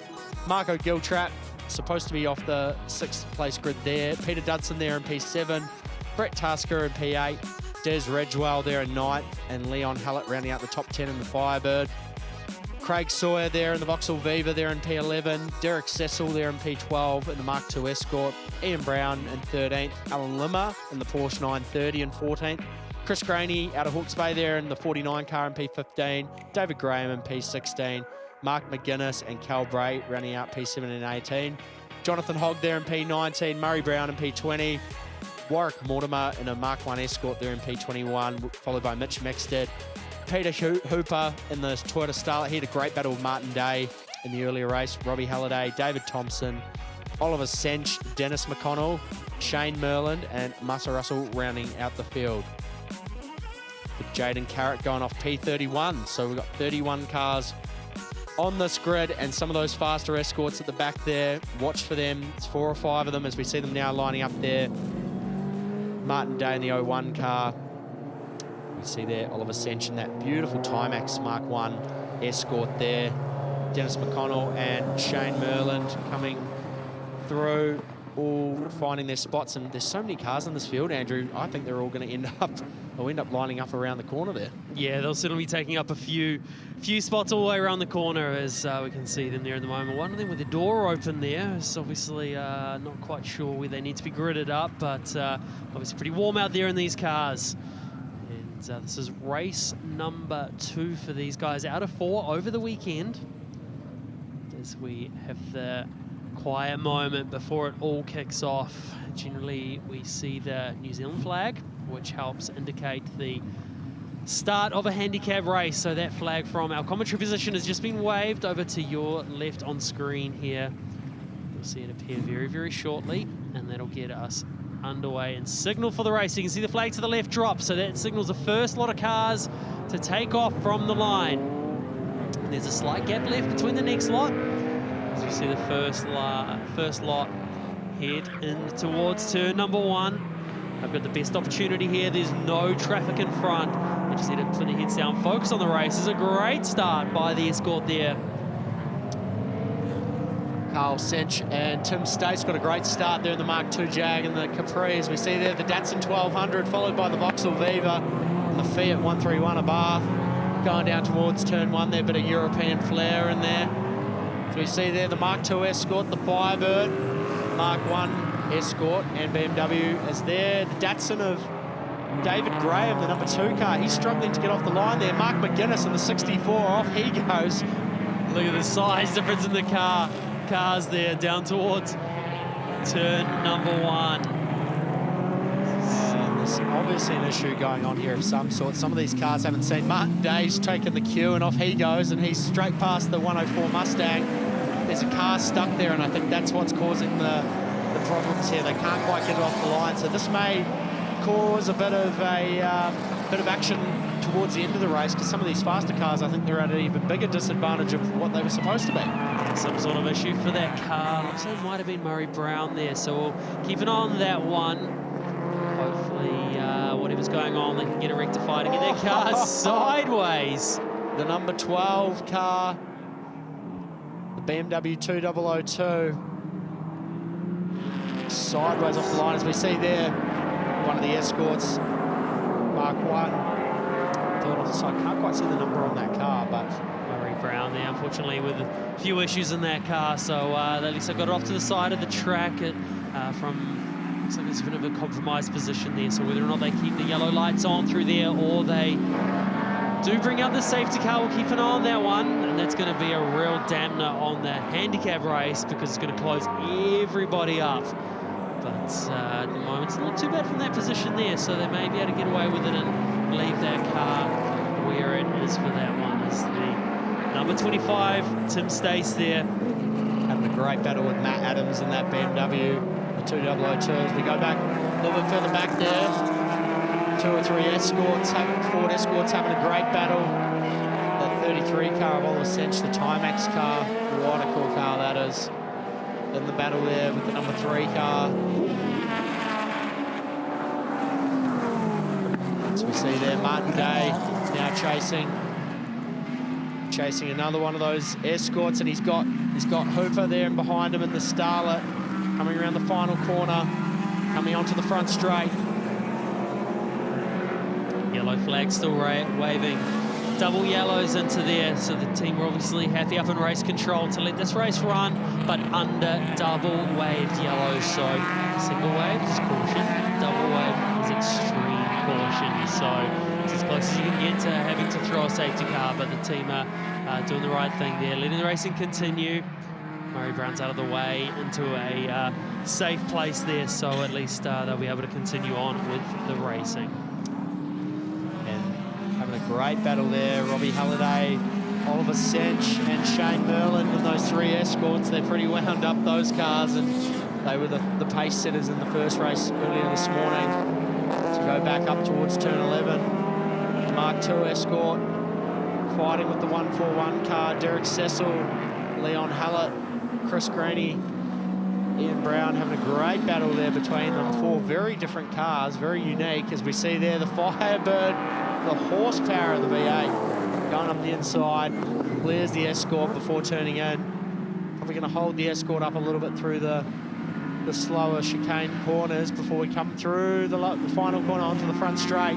Leon Heller doing a great job in that car. Obviously got all the horsepower in the world, pulls away from the escort down the straight. But as they get towards the corners, it starts closing a lot. That's Derek Cecil behind him. And Chris Greeny as well there, battling in behind him. And there's escort too, so plenty of escorts battling away. This is where they really come into their own, up over turn 2, 3 and 4, sliding around.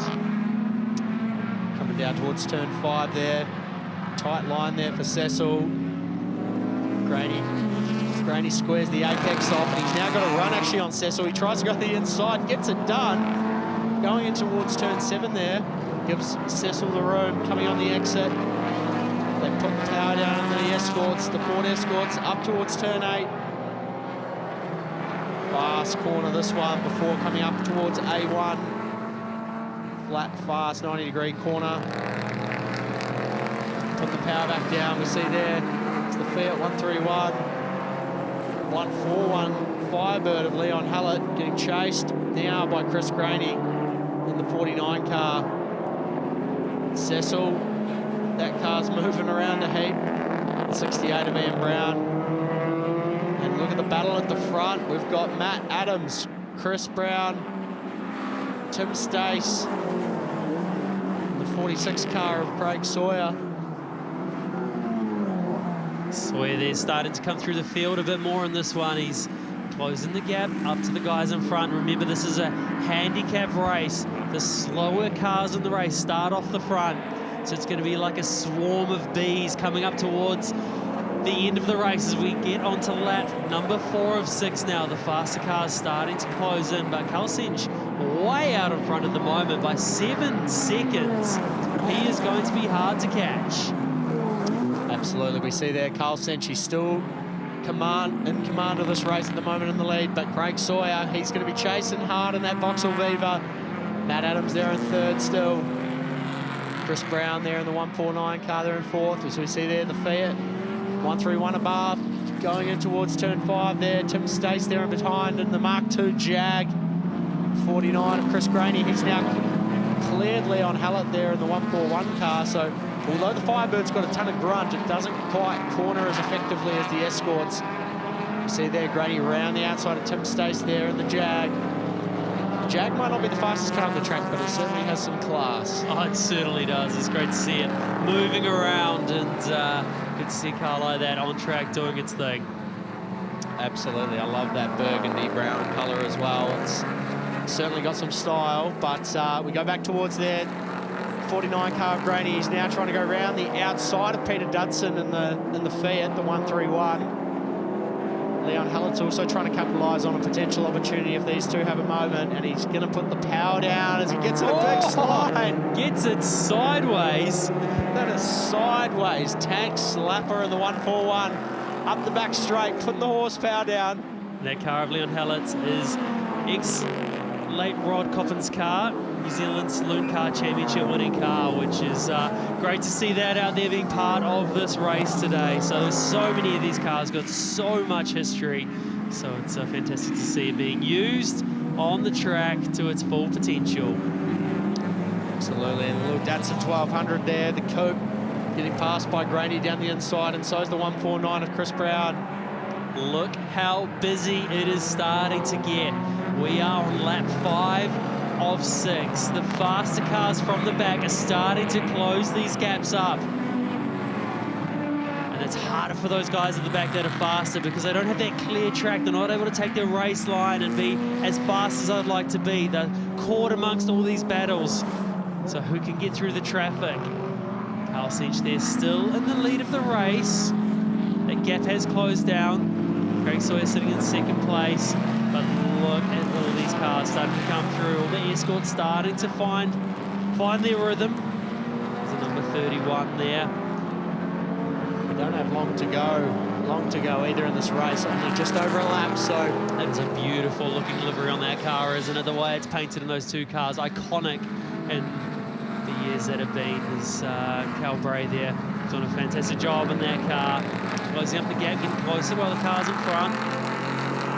Mark 1 Escorts, they look seriously tough with those big flares, and they take the chrome bumpers off them to go racing with, and they just look tough. And see going around the outside there, Cal Bray going around the outside of a couple of cars there at 11, so he's making moves. As we see there, Craig Sawyer, he's caught Carl Cinch, so the Viva, the Vauxhall, it's GM versus Ford at the front.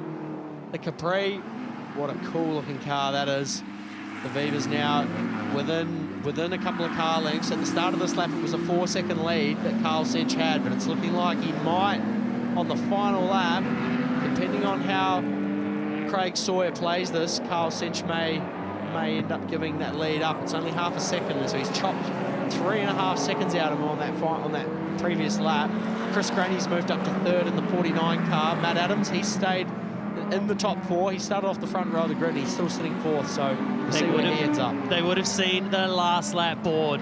Is Carl Cinch able to hold on to the lead of the race? All sorts of pressure from behind by Craig Sawyer. Look at all these cars starting to close the gap. Oh, a little bit wide there for Cinch. Still in the lead. He'll be seeing in his mirrors. The car behind of Craig Sawyer closing the gap. Doing all the right things, got the car stopped. Heading up towards the infamous turn 9, super fast through there. Been a couple of track limit warnings throughout this race. Race control are still watching. Number 54 goes around. He's right up behind. It may come down to turn 11 coming up here. Chris Greeny, he's getting stuck into the action here now as well, closing that gap. He's going to go side by side with Sawyer into the turn 11. That Escort, that 49 car's got some horsepower under it as well, so it may even come down to the final straight, coming down the back straight now. The Viva versus the Capri versus the Escort. Who's going to take it? It is going to be a drag race. Greeny gets past Sawyer and up into second place. A little bit too far back to have anything for Carl Cinch at this point. The Cinch there covering his line. Oh, look how wide Sawyer went into towards that last section of corners. Is the Escort going to be able to make the move? It's going to be side by side as they come down to the line. Not quite enough. What a finish to that race. And Chris Greeny, on the last lap, he went from third to finish second, and far out. The gap there at the finish was 1/10, or just over a tenth of a second, 0.13. As you see the rest of the field coming across the line. There's a lot of cars coming across 3 wide. Super close as well between Cal Bray and Leon Hallett there as well. They were side by side over the line. Tim Stace there in the 25 car, the Jag Mark II. My highlight of that lot is seeing these cars out there being raced in anger, having a bit of fun, and it's just great to see these cars on track. Let's have a look at the race results from that one. Carl Cinch taking out the race win. Chris Greeny coming home in second, getting up in second position just on the last lap. Cal Bray and Leon Hallow were side by side over the line as well. Cal Bray just taking it away. Ian Brown coming home in 6th position. Robbie Halliday coming home in 8th position. Oliver Cinch doing double duties this weekend in 9th position. Derek Cecil coming home in position number 11. Mitch Meekstead in 12th. Shane Merlin from all the way at the back of the field makes his way up into position number 13. So that's a massive gain from him. Peter Hooper coming home in 14th. And Peter Dudson as well, home in 17th. Matt Adams coming home in 21st position. Tim Stace, David Graham, David Thompson, Murray Brown, unfortunately, having that DNF, something unfortunately going wrong with that car at the start of the race. Let's have a look at some highlights of this race as they get underway from the start. And straight away, we see these front cars getting into the lead. Carl Cinch in that first bunch as they take off and are able to hold it. And unfortunately, a bit of a mix-up at the start there. The 01 there. Getting away nice and early. Why not? Yeah, there was obviously the car up in front there. The car of Murray Brown's was actually Alan Wolf's car. It's the Escort there. Unfortunately with some issues, so hopefully the team were able to get that rectified overnight so they can fight away in the next 2 races tomorrow, as we see plenty of sideways action as well throughout the race. Yeah, there was a little bit of an issue at the start there. Obviously that stricken car, I think, confused some of the competitors, but we went back to it, and you see the BMW 2002 there in battle with Craig Sawyer in the 46, the Vauxhall Viva. 1-3, and Leon Hallett with that massive moment in the Firebird. Did a great job of saving it. Great car control skills. It's great to see that car out there in action. And it went right down to the wire. The drag race down the back straight, which put Chris Greeny up into 2nd place, but there was no stopping Carl Cinch taking out the race win off the front of the grid. But did a good job of just putting his head down, getting on with it, and he'll certainly be happy with that one. What a finish for those 3, and to cross the line after a start of a race like that, to be 0.13 difference across the line. What an incredible race, and great job between all 3 of them. Credit goes to them on the way they drove and the way they kept it clean. There wasn't any biffing or barging. It was all super tight, neat racing, and to come down to the last corner was pretty amazing. Let's shoot down to Rihanna down in the Allied Petroleum victory lane. Thanks very much, boys. Our top 3 place getters for the second race of the day for the HRVA category. Carl Cinch, congratulations. That was a lot to work for out there. How was it? Thanks, that was great. Sorry, I had to go a bit of defence on Craig at the end there, forgetting that he's putting the barbecue on tonight, so I might owe him a few beers. That's what we love to hear. Well done. We loved that race. And taking out 2nd place is Chris Greeny. Congratulations. It came down to the wire for that position. Yeah, it was pretty tight at the end. I was kind of hoping I could nab Carl on the line, but it wasn't to be, but yeah, it was awesome. Debut for the car and a podium's pretty cool. Obviously built in tribute of the Blackberry family. This car was famous in its day, and they're all here this weekend watching, which is pretty cool. And I'd like to say thanks to the team at CCR, the guys that worked for me that helped me build it. So yeah, all good. Beautiful words, congratulations. Great to see the car on debut and into victory lane and taking up third place on the podium. Craig Sawyer, congratulations, Craig. That was pretty exciting at the end. Yeah, for an old fella, it's hard work, but no, it was great. It was just always good. Don't get here very often, so I'm thrilled a bit. Well, enjoy this moment. Enjoy the celebrations with your team and family and friends that have helped you be here today. That's our top 3 for the second race of the HRVA. We have a very short break, but on the other side of this, the second race of the CT Frot.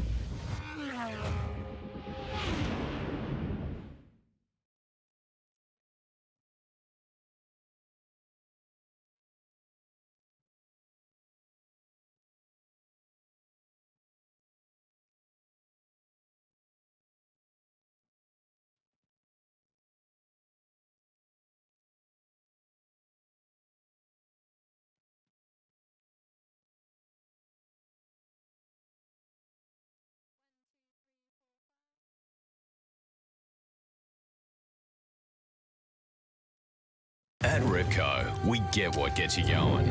Because while you told her it would be loud, you forgot to mention how it feels. Repco gets you going.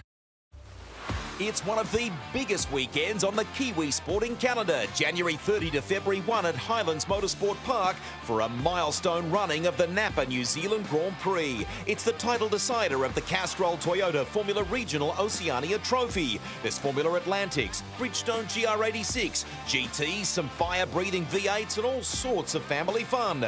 Be there for the 70th running of the GP Round 5 of the Repco NextGen NZ Championship, or catch it on Sky Sport.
beautiful part of the world, this. We're in Taupo, a couple of hours drive south out of Auckland. And as members of our team have found out this week, there's so much to not just see, but to do around here as well. There's natural bars you can bathe in, there's planes you can jump out of, boats you can go boating on, and all sorts of stuff. And there is a world-class racetrack.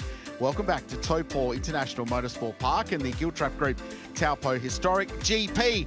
It's almost time for race 2 of the weekend for Castrol Toyota Formula Regional Oceania Trophy. Before we get there, let's catch up and find out a bit more about one of the stars of the show so far.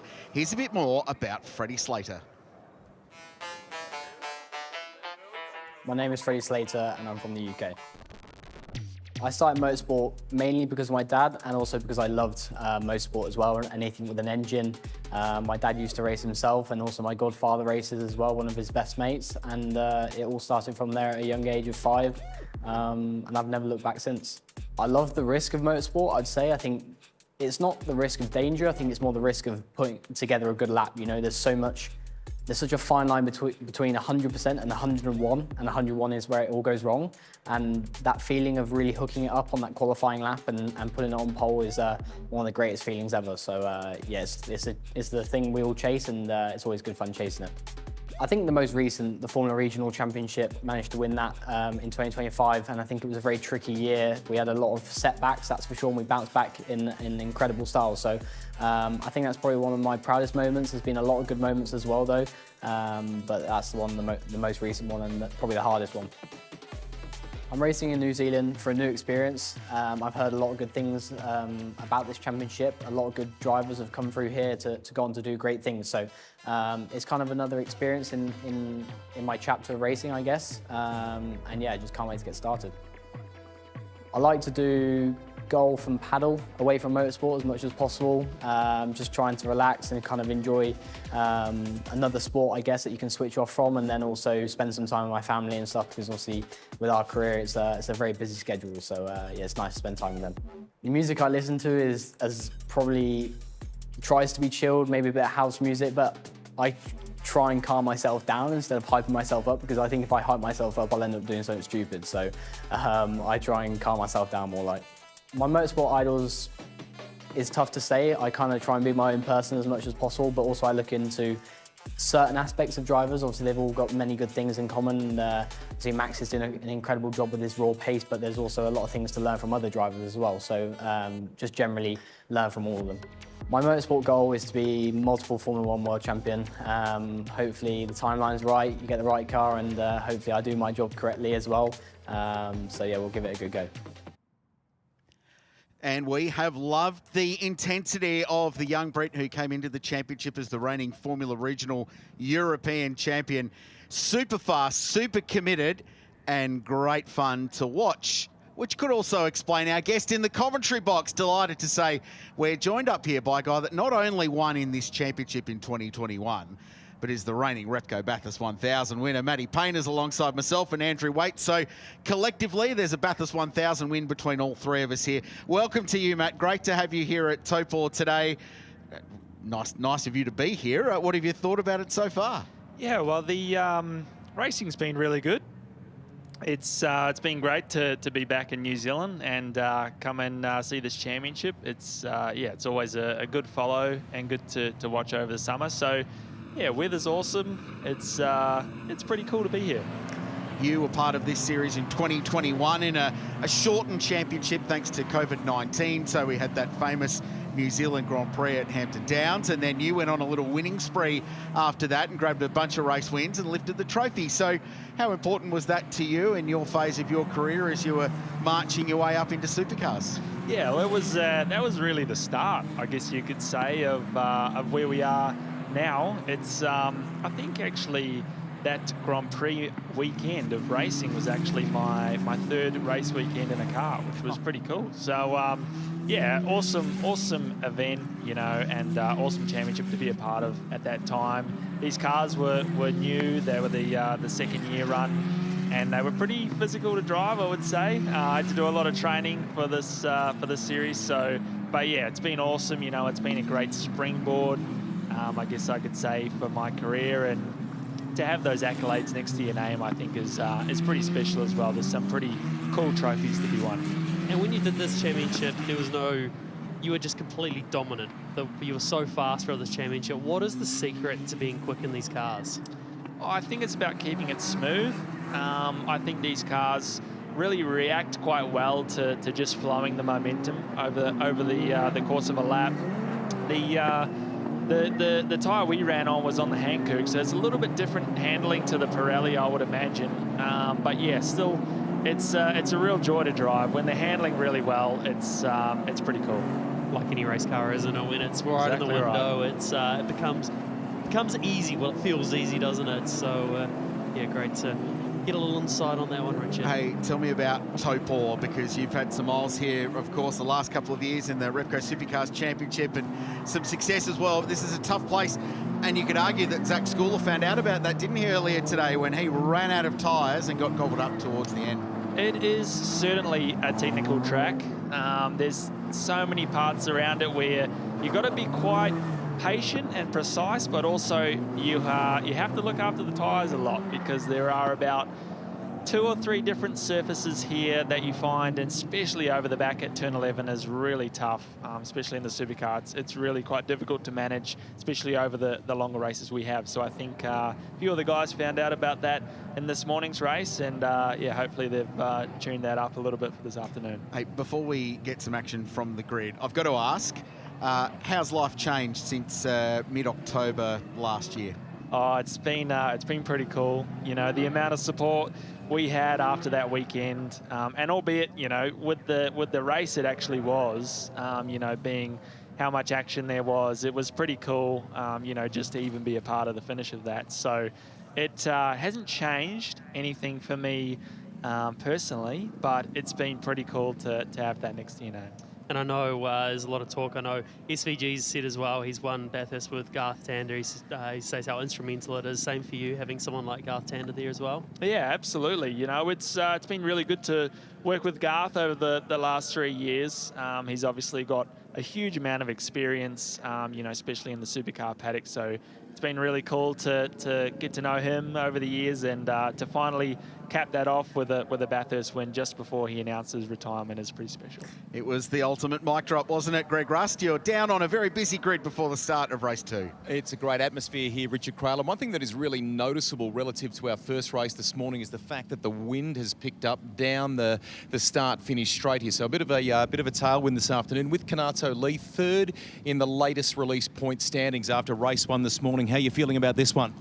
Yeah, I think I'm feeling good about it. I think obviously the pace has been, I think, decent, not strong as last weekend, but I think it's definitely still good enough to take the good points.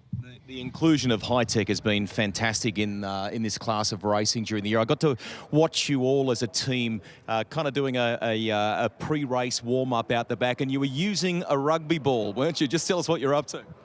Yeah, just yeah, we bought a rugby ball on the weekday before coming to the track, and then yeah, it's pretty fun warming up with it with the team, and yeah, it's good to warm up. Before we let you concentrate on this race, have you got this one? Do you think you can do it? Yeah, 100%. All right, there you go. Eyes are on. Let's go to Rihanna now. And starting out a P4 for this race, local man Zach Schooler. Zach, tricky opening race to start the day. Just tell us how difficult it was with those tyres. Yeah, well, I mean, obviously we started off okay, had some good pace, and then I flat spotted the front left pretty badly on like lap 8 or something, and yeah, it kept snatching, so it was pretty difficult to manage. Changing in the conditions, we're just talking about how much the wind has picked up for this afternoon's race. How do you feel that's going to impact you guys out there? Yeah, well, obviously, so we have a bit more tailwind into T1, which might make it tricky, but then, of course, it's also a headwind going into T9, which might make it, rear might come out a bit, might have a lot of front, but we'll see. I wish you all the best for this race. Thanks, Zach. Thank you. I'm a little further back with the driver who is currently second in the point standings in Jin Nakamura. Now, a lot of talk on the grid. I can see some team managers meeting and chatting away. There's been a bit of talk in relation to whether we will see perhaps even more pit stops in this race, like we saw last week at Hampton Downs, and that is because, don't forget, the third race of the weekend, Sunday's first race in the morning, is set. The grid is established by your fastest lap, a combination, an aggregate of your fastest lap from race 1 and your fastest lap from race 2 here. So the question is, Jin Nakamura, will you look at that option to try and get, you know, some fresh rubber on this car and maybe get that quicker lap time banked if you need to? Yeah, our target is just set the quite good lap time, fastest lap on this race. So we unlucky on race 1, then we are P9 now. But yeah, we are believing we can set quite good lap time in this race. Okay, very good. Hey, tell us about your helmet paint scheme. You can't miss it. It's really cool. Tell us a bit more about that. Yeah, everything is my character. My friend made it for me. So yeah, look at this. Like this.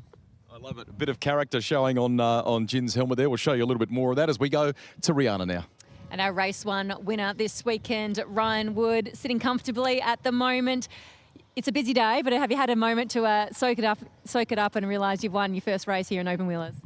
Yeah, it is busy, and a lot of strategy goes into the second race. So it looks like we're on a bit of a different strategy to a few cars around us. So yeah, see how we go. Excited, obviously stoked to tick that box and win a race. So yeah, all about eyes forward now.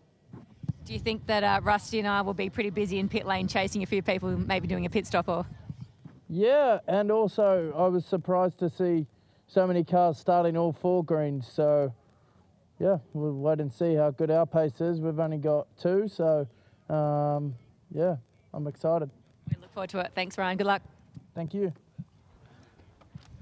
Thanks to Rihanna Cran and Greg Rust down on a busy pit lane. And this new rule for this year has really thrown some variable opportunities into how you play your weekend out. And do you sacrifice a big result in this race, which pays less points than the others, to get yourself at the front for race 3, which is standard point score, the same as all of the other races of the weekend? It's a strange one. We're fortunate to be joined in the commentary box by the current Repco Bathurst 1000 champion, Matt Payne, Repco Supercars Championship superstar. He knows this place well. It's a cool little racetrack, isn't it? And there's a lot going on in its 3.3 Ks. It is pretty short. The lap time is around 1 minute and 25 seconds. So yeah, there's a couple of spots here that are quite technical. Turn 8 is a real tyre killer, especially as well as turn 11. So those points on the lap, you really have to manage your right foot, and some good passing opportunities, obviously at turn 1 and 5 and 11. So let's get this underway.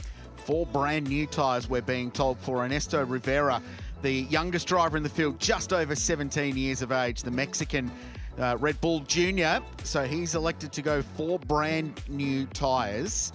Obviously that's preferred, and starting from the front row of the grid alongside Kanato Lee, that's going to be important. 2 tyres we heard for Ryan Wood. What would you do? Would you go working side tyre, so the side that gets the most load around Taupo, or would you look for drive off the corner with a new rear? I'd be looking for drive, if I'm honest. I know how bad this place can be on tyres. I've felt that. So yeah, for me, especially with these slower corners, you're trying to dig them out, you're trying to dig out of them, especially to create the momentum. Yeah, I'd go rears. So the 6th drone cam shows the view. Dark clouds actually looming behind the control tower, which at the moment is bathed in bright sunshine, just on 22 degrees, according to our Repco weather report at the moment. Beautiful conditions as we get ready for a formation lap. And could we see active pit stops in a CT Frott race? It is a genuine opportunity to sacrifice some position today to get you at the front of the grid for race 3 tomorrow morning. And you would imagine that if there is a safety car early in this one, pit lane is going to be a really busy place. Yeah, it certainly will be. Just the way it's going to unfold, and just getting a bit more inside of just trying to get an idea of how early they'll stop. I'd say they'll let the race sort of settle down and then work themselves into a gap. But because there's a chance of so many coming in for tyres, it's going to be hard to find that clear air. But obviously you want that clear air because it's all about doing the fastest lap that you can to help get the grid set for race 3, which is tomorrow morning, because it's the combine of race 1 and race 2 fastest lap times which set the grid for race 3. That's a full point paying race. So that's why it's so important to do that.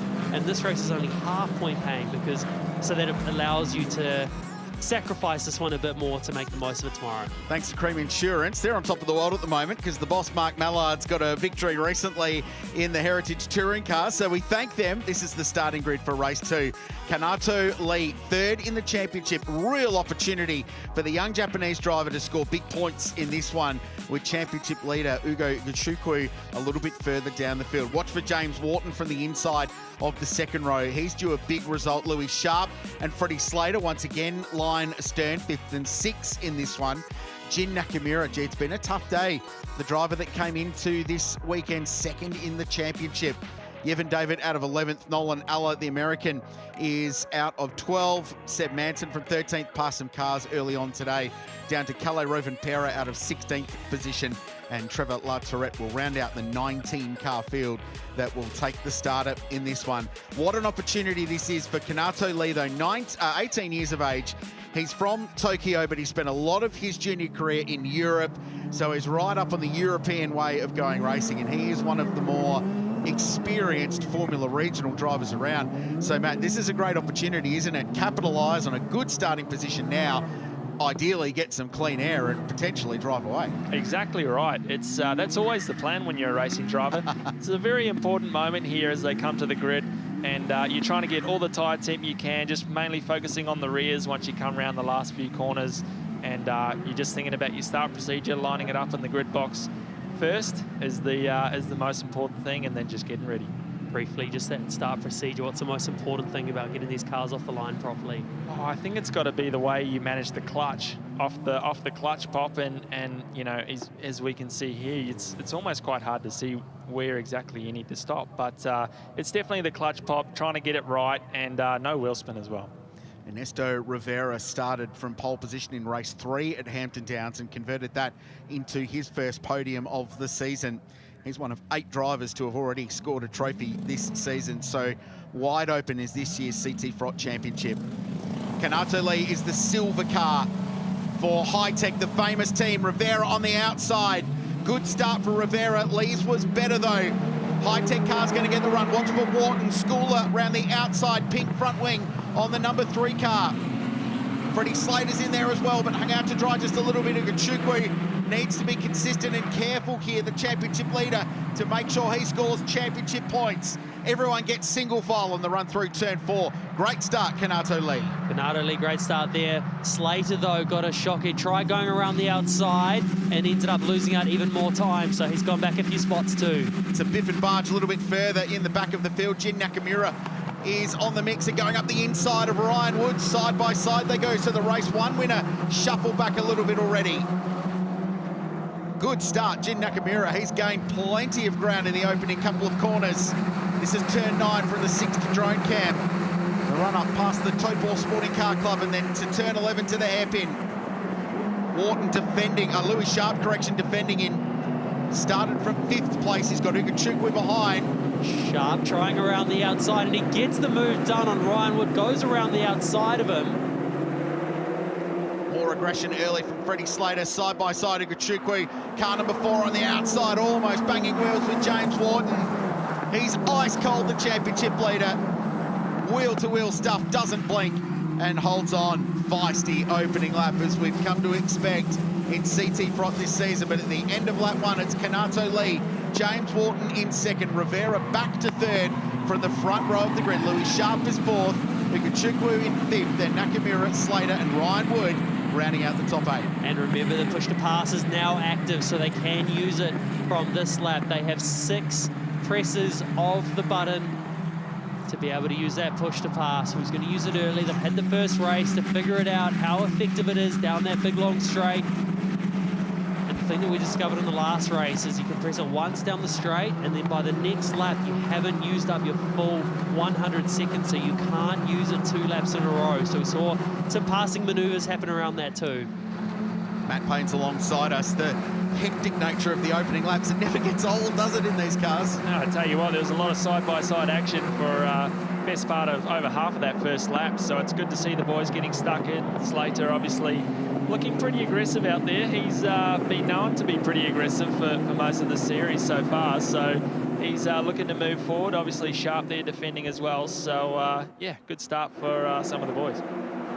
James Wharton had a really good run out of turn 11, so this is his best race so far, capitalising on that reverse top 8 inversion and looking for a move on Kanato Lee. 2x2 at the moment, Rivera on his own. Louis Sharp's got Ugachukwu bottled up behind him, and then we go back to Jin Nakamura, who's up from 9th to 6th, so flying start for the high-tech driver.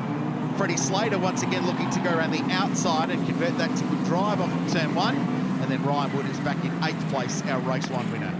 You really want to be able to convert this race if you started off on that green tyre, because from here on out, you're on the back foot for the rest of the weekend with the way that this track, I know we've talked about it, we keep saying about the degradation, just how bad it really is, but if you've run 4 tyres, you're going to be well and truly on the back foot. So those guys out front really want to push on, and it means a lot to be able to get this win to see you up for the rest of it. Andrew, the word that springs to mind in this race, and we saw this at Hampton Downs in race 2, it's opportunity, isn't it? It's a chance to fly your flag. If you didn't qualify quite so well, this is your opportunity to showcase what you've got. We're seeing that from Kanato Lee now, and we're seeing it from James Ward. The other way to look at this as well is maybe it's not actually that bad a call to go on the green in this race, even though your points are going to be less, but it's going to give you a chance to get a better lap time to set the grid for race 3. So maybe there's a bit of that thought process going on, and why Ryan Wood's so surprised that there's so many cars on greens, that it's worth that for the lower point paying to get you a better grid spot later on. Yeah, I tell you what, as we're seeing James Wharton, he's looking seriously aggressive over Kanato Lee. The one thing about this racing is you really got to try and get a move done in the first 3 or 4 laps until the front tyres essentially overheat. So it is quite tough, especially around this track. There's a lot of turning time, so that obviously heats up the tyres. So James has got to try and create himself an opportunity, probably going onto the back straight to try and get a move done. This is Rumpu Sui, the young Chinese driver's battling a little bit further back up to 9th position. In fact, he's just past Zach Schooler, who's back to 10th and having a challenging weekend. The leaders locked together. Rivera last time by 1 minute 24.2 was the quickest lap of the race. And I wonder how quickly Louis Sharp's going to cruise up to the back of this leading battle as well. Ugachukwu in 5th place, still the championship leader. And by virtue of Nakamura not having a good race 1, he was buried down in 9th place. Ugachukwu's lead's actually extended quite significantly. Big puff of smoke from the left front on the race leader. Watch the rain lights here. Do they flash? Do they get on the push to pass? The answer is yes, but for both of them. So Lee knew he was in trouble. He was slow into the corner. He was wide at the apex, and Wharton's going to have a real run here. It's proved difficult to get a move done down here at the chicane, and it proves difficult again. So that worked out well for Kanato Lee, the fact that he pressed it at the same time that Wharton did, because now they both can't use it the next lap. But if Wharton there was able to hold off one more lap, he might have had a better opportunity, but at the same time he knew he had the run, pressed the button, and cancelled each other out. It's hard to know really when you're going to have an opportunity. You know, you don't know about the next lap what's going to happen to the car in front, or if they're going to make a mistake. So, you know, you're better off just pressing it and hoping you can get it done. Head and hope, eh? Head and hope. Well, it's proved to be the push to not be passed button as much as it is the push to pass. Hit and hope. Deep race car driver philosophy there, ladies and gentlemen. You're getting from the Bathurst champ and Andrew Waite, driving coach to the stars. There's some investigation going on for a drama on lap 1, we understand, between Freddie Slater and Zach Schooler. That's currently being looked at in Motorsport New Zealand race control. So that's being checked out. Meanwhile, Ryan Wood's dropped another spot. Sway's got by. He's up to 8th position now. Woody back to P9. I actually thought Woody got a really good start, and he was looking really racy with Slater around the outside of turn 1, but he's obviously struggling a little bit, fell down a couple of spots. On the button again, out of turn 11, a long run down the back straight. Rivera's looking really racy out of these two, hoping to capitalise on an attack from Wharton. And then Ugachukwu's got to the back of Louis Sharp. So this is now essentially a 5-car freight train for the race lead. That was Big Johnny from High Tech watching on. Watching his drivers, making sure that they're doing what they can and working out whether or not they should be boxing for some extra tyres or leaving the cars on track, as Ryan Wood's now just done the fastest lap of the race. So dropped himself back into, well, it wasn't really clean air.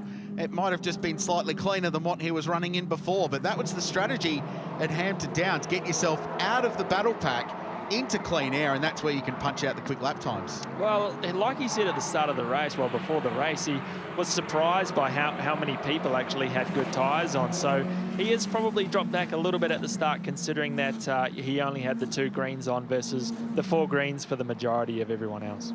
There's a few warnings starting to pop up as well for track limits at turn 9, so race control is focusing on that.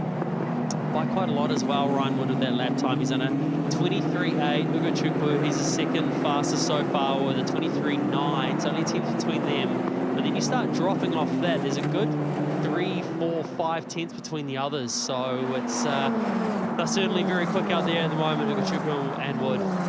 James Wharton's getting out of the hairpin really well, but just can't quite capitalise to get the move done on Lee. It's tough. Like, I see he's really trying to create the momentum to get going, but it's like almost both of them press the button at the same time, and then you're kind of both doing the same speed at the end of the straight. So it's tough to get it done. Freddie Slater, 23.2 last time by, which will stand as a new lap record for the category. So he is flying in 7th position. Is that almost not as fast as qualifying? Yes, I think that's quicker than pole, wasn't it, from memory? Yeah, either way, it is very fast. I think it is quicker than qualifying. We'll have to dig a bit deeper into that one, but that's a super, super fast lap time by him. So not running 4 green seems to be working quite well. No pit stops yet. Incidentally, out of all of that on the opening lap, Yevon David down in 19th position. We'll get to the bottom of what happened to our young Sri Lankan star, who's a rippy young bloke to have a chat to and has been a very friendly presence and quite competitive, running inside the top 10 more often than not. Here we go again. Wharton, can he get the most out of this? He's on the push to pass and the leader isn't. So opportunity presents now for the young Aussie, who'll enter his 3rd season in FIA Formula 3 this year. The pass is done before halfway down the back straight. Lead change. James Wharton gets to the race lead for the first time in season 2026. So it'll be interesting to see what kind of pace he's got now in clean air. It's good to just get that fresh air and keep the cool air on the tyres, so you can see what you're really doing. But I'll tell you what, it's really starting to tighten up at the front. There's going to be some action. Oh, and they're wheel to wheel behind as well. Rivera is coming under pressure from Louis Sharp, so there's battles going on everywhere. Ugo Chukwu is in the mix in 5th place, and Nakamura, who's been the big mover, up to 6th position, tacked on to the back of this. Then Freddie Slater, then Ryan Wood, who has cruised back up to this. So Wood lost that position to Sway and has now repassed him and is back into 8th place. Just look at the times as well. We can see 2 cars have gone into pit lane, Sebastian Manson and Theon McLaughlin. So I'm wondering if they have come in. Well, the chance, very high chance they're in the lane, putting some greens on to have a crack. When they're in the nothing to lose basket down outside the top 15. Why not have a swing at it? Throw some new Pirellis at the FT60 and go lap record chasing at the end of the race. There's a lot of different lines going on at turn 11, trying to create themselves an opportunity on the straight. I remember driving that corner. I think you can do about 5 different lines, and it feels like the time difference is the same as we see a move here around the outside. Ugo Chukwu gets past Louis Sharp. 4th place now, championship leader, +1. And that was on the push to pass. So defend all you like, Louis. He's going to drive past anyway with an extra 25 kilometres an hour and about 8 kilometres an hour in straight line speed difference with the push to pass. Tell you what, Ugo Chukwu is really calculated. Even on his starts and his passing, it's pretty impressive to see that he's picking the right moment of when to do it, and even with that championship pressure he's got on his shoulders. 4 green tyres for Theon McLaughlin on that car. He's going to try and get out there. And the reason for this, if you just joined us, there is changes to the rules. So it allows you to be able to pit because of the way that the race is set up. Do a fast lap, it allows you to be further up the grid for race number 3 tomorrow. Yevon David has stopped as well. Just got told that he was off the road at turn 11 and out in the gravel trap early in the race. So he got the car out and went to pit lane, so he'll put new tyres on as well. Kanato Lee's got The 17-year-old Mexican Ernesto Rivera right behind him, and then the championship leader too, looking ominous. And the open wheel zigzag as they go down the back straight, trying to break that aerodynamic toe. No push to pass being used by any of them. Rivera will try and go the long way round. Wharton clear by 1.2 seconds already, so clean air working perfectly for him.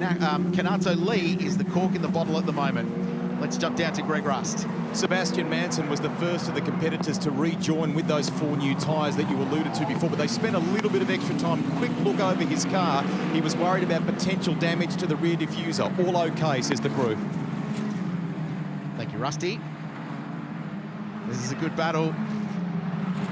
Shows how hard it is to pass here, Matt, but Kanato Lee is doing a good job. Yeah, he looks like he's just sort of struggling a little bit, whether it could be just hanging on to the rears or not. It comes in so quickly here where the degradation just all of a sudden starts and you're thinking, well, okay, this is the beginning of the end, really, for this set of tyres. And what's the best thing in this situation you can do to minimise that degradation? Oh, it's tough. You just feel like you have to try and drive under the limit to just try and keep some sort of rubber on there without it going away too quickly. And there's so many spots around this track where you're trying to be nice to the rear tyre, but you don't really have an option, as we see a lock up there and a move up the inside, and Ernesto Rivera getting it done. But here we go, we're going to have a go on the switchback. Kanato Lee, it's Ernesto Rivera on the push to pass, so he's going to be safe. He'll drive for Campos this year in FIA Formula 3, so at 17 years of age, stepping into basically the third run on the run up to the Formula 1. Oh, that was a big off. Oh, and 2 cars off the road. Nakamura, one of them, in the number 12 car for High-Tech, and he's going to go straight to pit lane. Must have collected each other on the straight. I think it looked like the silver car there lost its wing and was well on the inside of the road heading into the bus stop. Either way, they got away very, very lightly for a high-speed area of the track. Freddie Slater is going to cop a 5-second time penalty. We'll come back to that. It was for turn 1. Oh, wow. Yeah, the front wing's gone. It's lodged under the front under tray of that car. That's what happened. And that was Slater in front taking evasive action and just bailing across the infield. So damaged front wing for Nakamura, who's had a really tough day. Must have been from contact previously. Yeah, he's very, very lucky to get away lightly there. Obviously, that front wing got up underneath the car, so obviously there's less contact with those front tyres on the ground. So when he's got to hit the brake, there's obviously not as much stopping power, as not all 4 wheels are doing their job. As we see the 5-second penalty there for Freddie Slater. So that's going to be applied at the end of the race. As we take a look here at what's actually happened like behind. So right of screen, right at the back, number 27, it's with Schooler. So they're going side by side. Yeah, not leaving enough racing room on the exit of the corner, as I'd say that's been deemed as. Looked like the car on the outside was right up next to him, so fair play, he's squeezed him out pretty hard. So that 5 seconds will drop right now. Do you know what? It's actually not going to drop Freddie Slater that far back because half the field's been in pit lane. So they're all out of sequence. He won't want a safety car right now, but from a damage limitation point of view, it's not that terrible for the young Brit. So 6th position at the moment. He'll drop behind Ryan Wood, Yuampu Trey and Ricardo Batista, possibly Rovin Perez, although Rovin Perez a long way back too. So it'll be a damage limitation drive at the moment for Freddie Slater with 5 seconds to be added to his race time at the end of the race. James Wharton is the leader. Ernesto Rivera second and Kanato Lee in third. The biggest one to note so far pitting is Zach Schooler. He's obviously been very, very quick this weekend, so he's come in to take those new tyres to get a better lap time. That's obviously a byproduct of what happened at turn 7 on the exit there. He obviously lost track position, wasn't quite up as high as he needed to be, so it worked out better for the team to come in and pit. Igachukwu on the button and will drive past Kanato Lee, who slips back to 4th place. And then wheel-to-wheel behind Louis Sharp and Freddie Slater. Why do I feel like we've told that story before in the brief championship we've had? They have spent a lot of time locked together, and Slater tried to go around the outside, but Louis Sharp holds on, and now he puts the block party on down towards turn 1, and Sharp has the big wobble, and it opens the door. Ryan Wood says, thanks, I'll grab that if you don't mind. We couldn't quite complete around the outside. Slater still very defensive on that position. Ryan is just all over him, trying to find an opportunity off his mistake. Where it looked like he locked the rears there into turn 1. Hey, turn 5, when we first came here with the Repco Supercars Championship, it was an overtaking opportunity that everyone looked at and went, we didn't think that would be an overtaking opportunity. It's a bit different in one of these cars, though, it seems. It is tough. It comes up very quick. You go through turn 4 and then all of a sudden turn 5's right at you. But in our cars, you can get up there, you can bump doors and get it done. But these, bumping doors, I'm not sure that's a good idea. Just having a look at the lap times as well, working out for that race 3. So Ugo Chukwu here, he's in the box seat. He's 4th fastest lap time so far in the race, and he's obviously the highest positioned as well around the other championship competitors. So he's doing a fantastic job. And James Walton there, he's got the 2nd fastest time of the race to this point as well. So he's maximised not only being up the front, but also maximised the new tyre that they've thrown on the car to be able to get him in a better position for the next race. Ernesto Rivera is in strife. He had a big slide through the apex of the final corner. It compromised him coming onto the pit straight. And the other problem is he's got Ugo Chukwu right behind him, the championship leader, who continues to just be meticulous and cool, calm and collected as he picks his way through this field. And the young Mexican is his next target. This is about the time where the tyres are really starting to scream now. You're on lap 14, and it's just going to be about trying to hang on to the rears to the end of the race here. So it's going to open up some opportunities for passing later on here. Our team, by the way, has been doing some digging on what may have happened to Jin Nakamura. And we understand that he and Freddie Slater were side by side coming out of turn 11 on the run to the back straight. Can't confirm if there was contact or not, but there was some racing going on that may have led to that. They're getting to the bottom of that in race control alongside our commentary point at the top of the control tower here in Taupo, and Chris Pither, the driver standards chief, will be all over that. Ugo Chukwu has a look, Rivera defends. He was on the push to pass on the run out of turn 11, and they were all so close as they went wheel to wheel. And Ugo Chukwu will go around the outside. There's battles going on behind. Wowee, it was really busy behind there. Kanato Lee has tumbled down the leaderboard. Ugo Chukwu trying to squeeze left and right. Don't know where to point the cameras at the moment. Louis Sharp's got some ground. Slater up, Kanato Lee down to 7th place. Massive battle pack going on for the final step on the podium. Zach School has gone and just smashed the lap record down in 15th place, 23.0, thank you very much. So on brand new Pirelli's car number 3 flying. Won't worry about that from a race point of view. It'll affect tomorrow. Yeah, I tell you what, these boys are starting to slide around a lot here. I think every corner I'm watching, there's opposite lock being thrown. What a battle, though, and sort of caught it out the corner of our eye what was going on behind these two. So the final step on the podium up for grabs, but Louis Sharp, Slater, Wood, and Kanato Lee going at it like it was for a race win. Still 4 laps to go. Ugo Chukwu can be reasonably patient with this move here.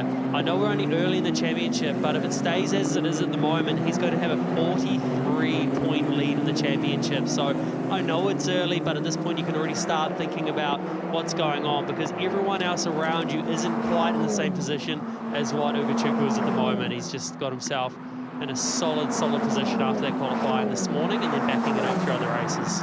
That's massive, because it basically means he can DNF in race 3 tomorrow morning and still be leading the championship going into the feature race.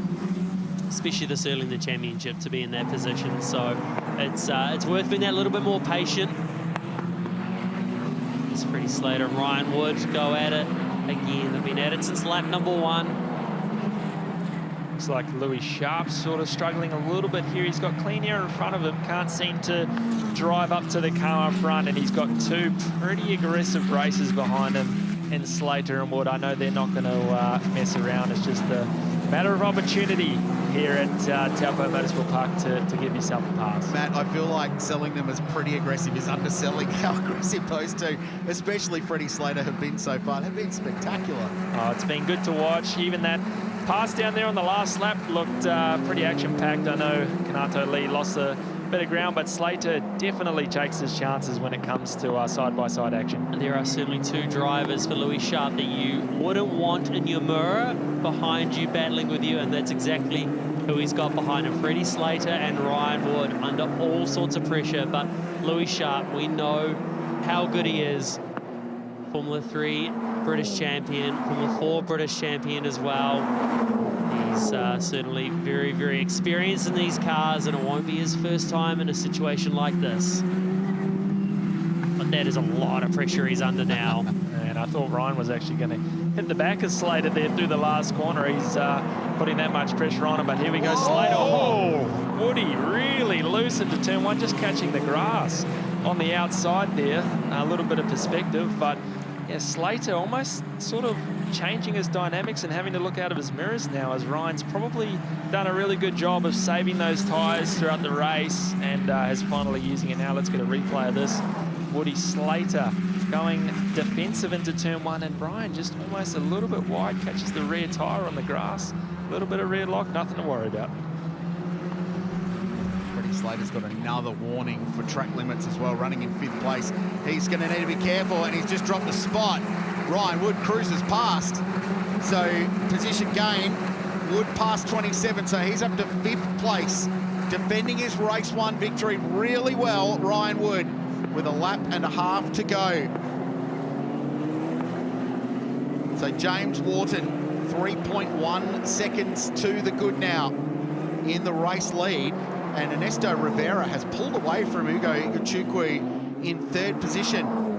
It looked like Slater didn't really want to be a part of that battle when Woody just went up the inside there through turn 8. It's not usually a passing spot, but yeah, interesting to see. Yeah, something must happen to Slater there, maybe out of turn 7, because we see how aggressive he is. It's not like he's going to give up things that easy. So, and it also may potentially get a bit worse for Freddie Slater as well, is because in the incident between him and Jim Nakamura is going to be reviewed after the race as well. So not only does he have that 5-second penalty hanging over him, Freddie Slater, there's a bit more to go with the story as well. But Wharton, there's no stopping him at the moment. Just looking across to Chris Pither, the DSO, to see if he's got any dinner bookings tonight. He might be here a little bit later at Taupo while they work through everything that's gone in throughout this one.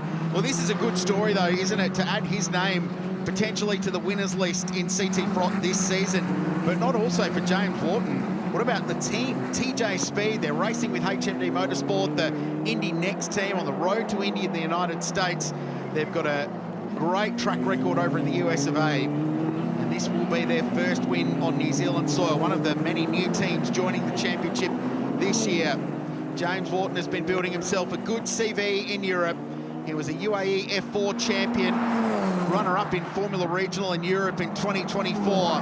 The CV's good, and he's going to be able to add a race win in Castrol Toyota Formula Regional Oceania, and the first Aussie win of the season as well. James Wharton takes out race 2 at Taupo with a really nicely well-judged drive throughout, passed his way to get the win. Ernesto Rivera on the podium for the 2nd time this season. A nice drive from the young Mexican. And Ugo Igachukwu continues to score big championship points with P3. Ugo Chukwu's last time as well in that last lap, so very, very quick time for him. So that helps consolidate a better starting position for him tomorrow as well. And TJ Speed, HMD with that win as well. It was only a matter of when, not if, that was going to happen. First win for James Wharton, Rivera on the podium. Igachukwu, 6 races, 5 podium finishes. Remarkable strike rate for the 18-year-old American. Louis Sharp, Ryan Wood, Freddie Slater, Tway up to 7th place at the end. That's a good charging drive there. Kanato Lee off the front row, but back to 8th. Baptista best of the season in 9th. Rovanpera grabs a top 10. That's a personal best race result for the 2-time World Rally champion. And then the drivers that stopped to put new tyres on, we saw the lap record demolished in that race. Zach Schooler with a 1:23.09. Best lap of the race, and by a couple of tenths of a second. So, highlights. Reverse top 8 in CT Front is always exciting, and that one was an absolute beauty. High-tech on the inside of the front row, leading into turn 1 with Kanato Lee.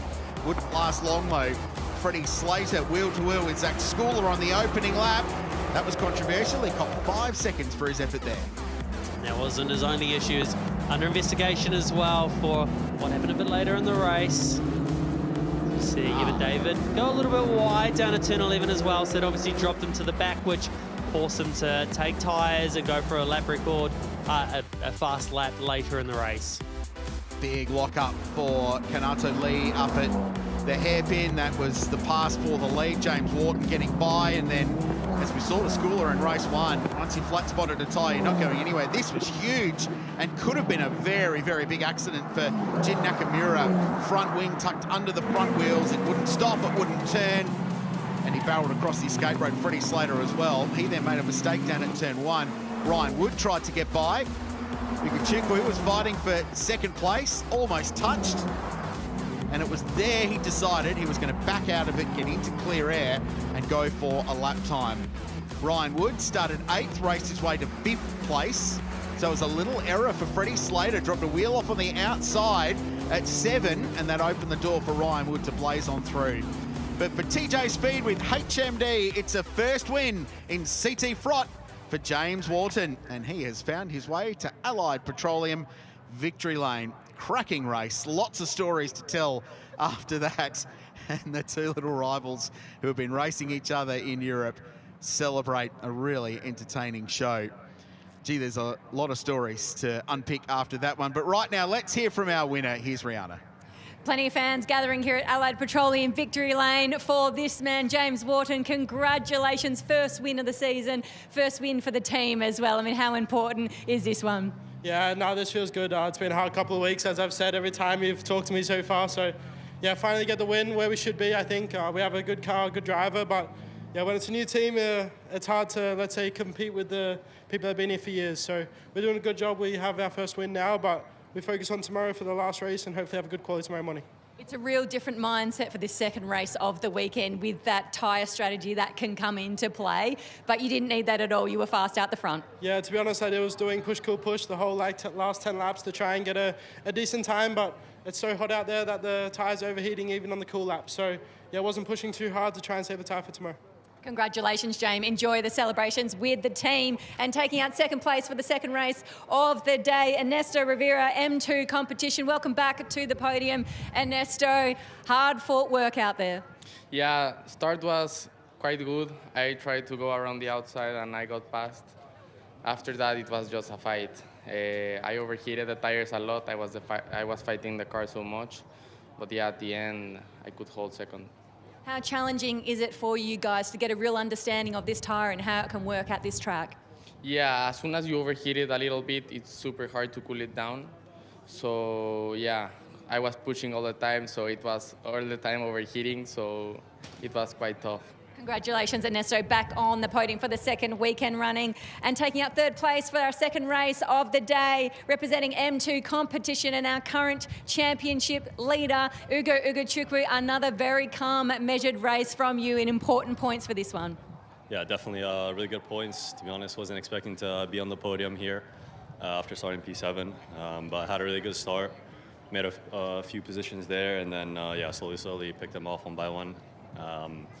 Yeah, tried to go for the move for P2, but yeah, couldn't quite pull it off at the end. But yeah, good podium, really good points, and yeah, we keep pushing for the rest of the weekend. It was a really nice reaction to see the celebrations between yourself and James. Just talk to us about the relationship that you two guys have. Yeah, I mean, James been quite close. We've been teammates for a couple of years, so know him quite well. He did a good race to get the win, and yeah. Congratulations, Ugo Ugachukwu, once again on the podium here for the NextGen Championship. A fantastic crowd have gathered around us here in Victory Lane and indeed up on the balconies in Taupo. This is the podium for Race 2, Round 2, the Castrol Toyota Formula Regional Oceania Trophy. Delighted to welcome today to present the trophies, Mr. Paul McKenzie, Castrol's area manager. Thank you for doing that, Paul. In third place, ladies and gentlemen, great for his title chase. From M2, representing the United States, make some noise, Ugo Ugachukwu!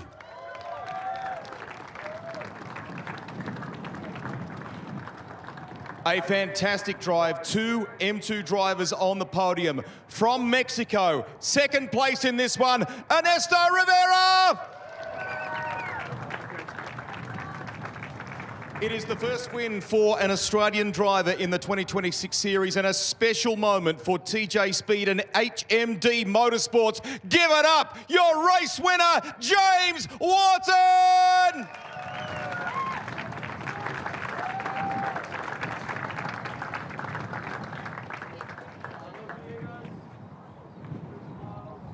All smiles on the podium, celebrating with some trophies. Ladies and gentlemen, please be generous in your applause. Your podium finishers, race 2 of the weekend here in CT Frot.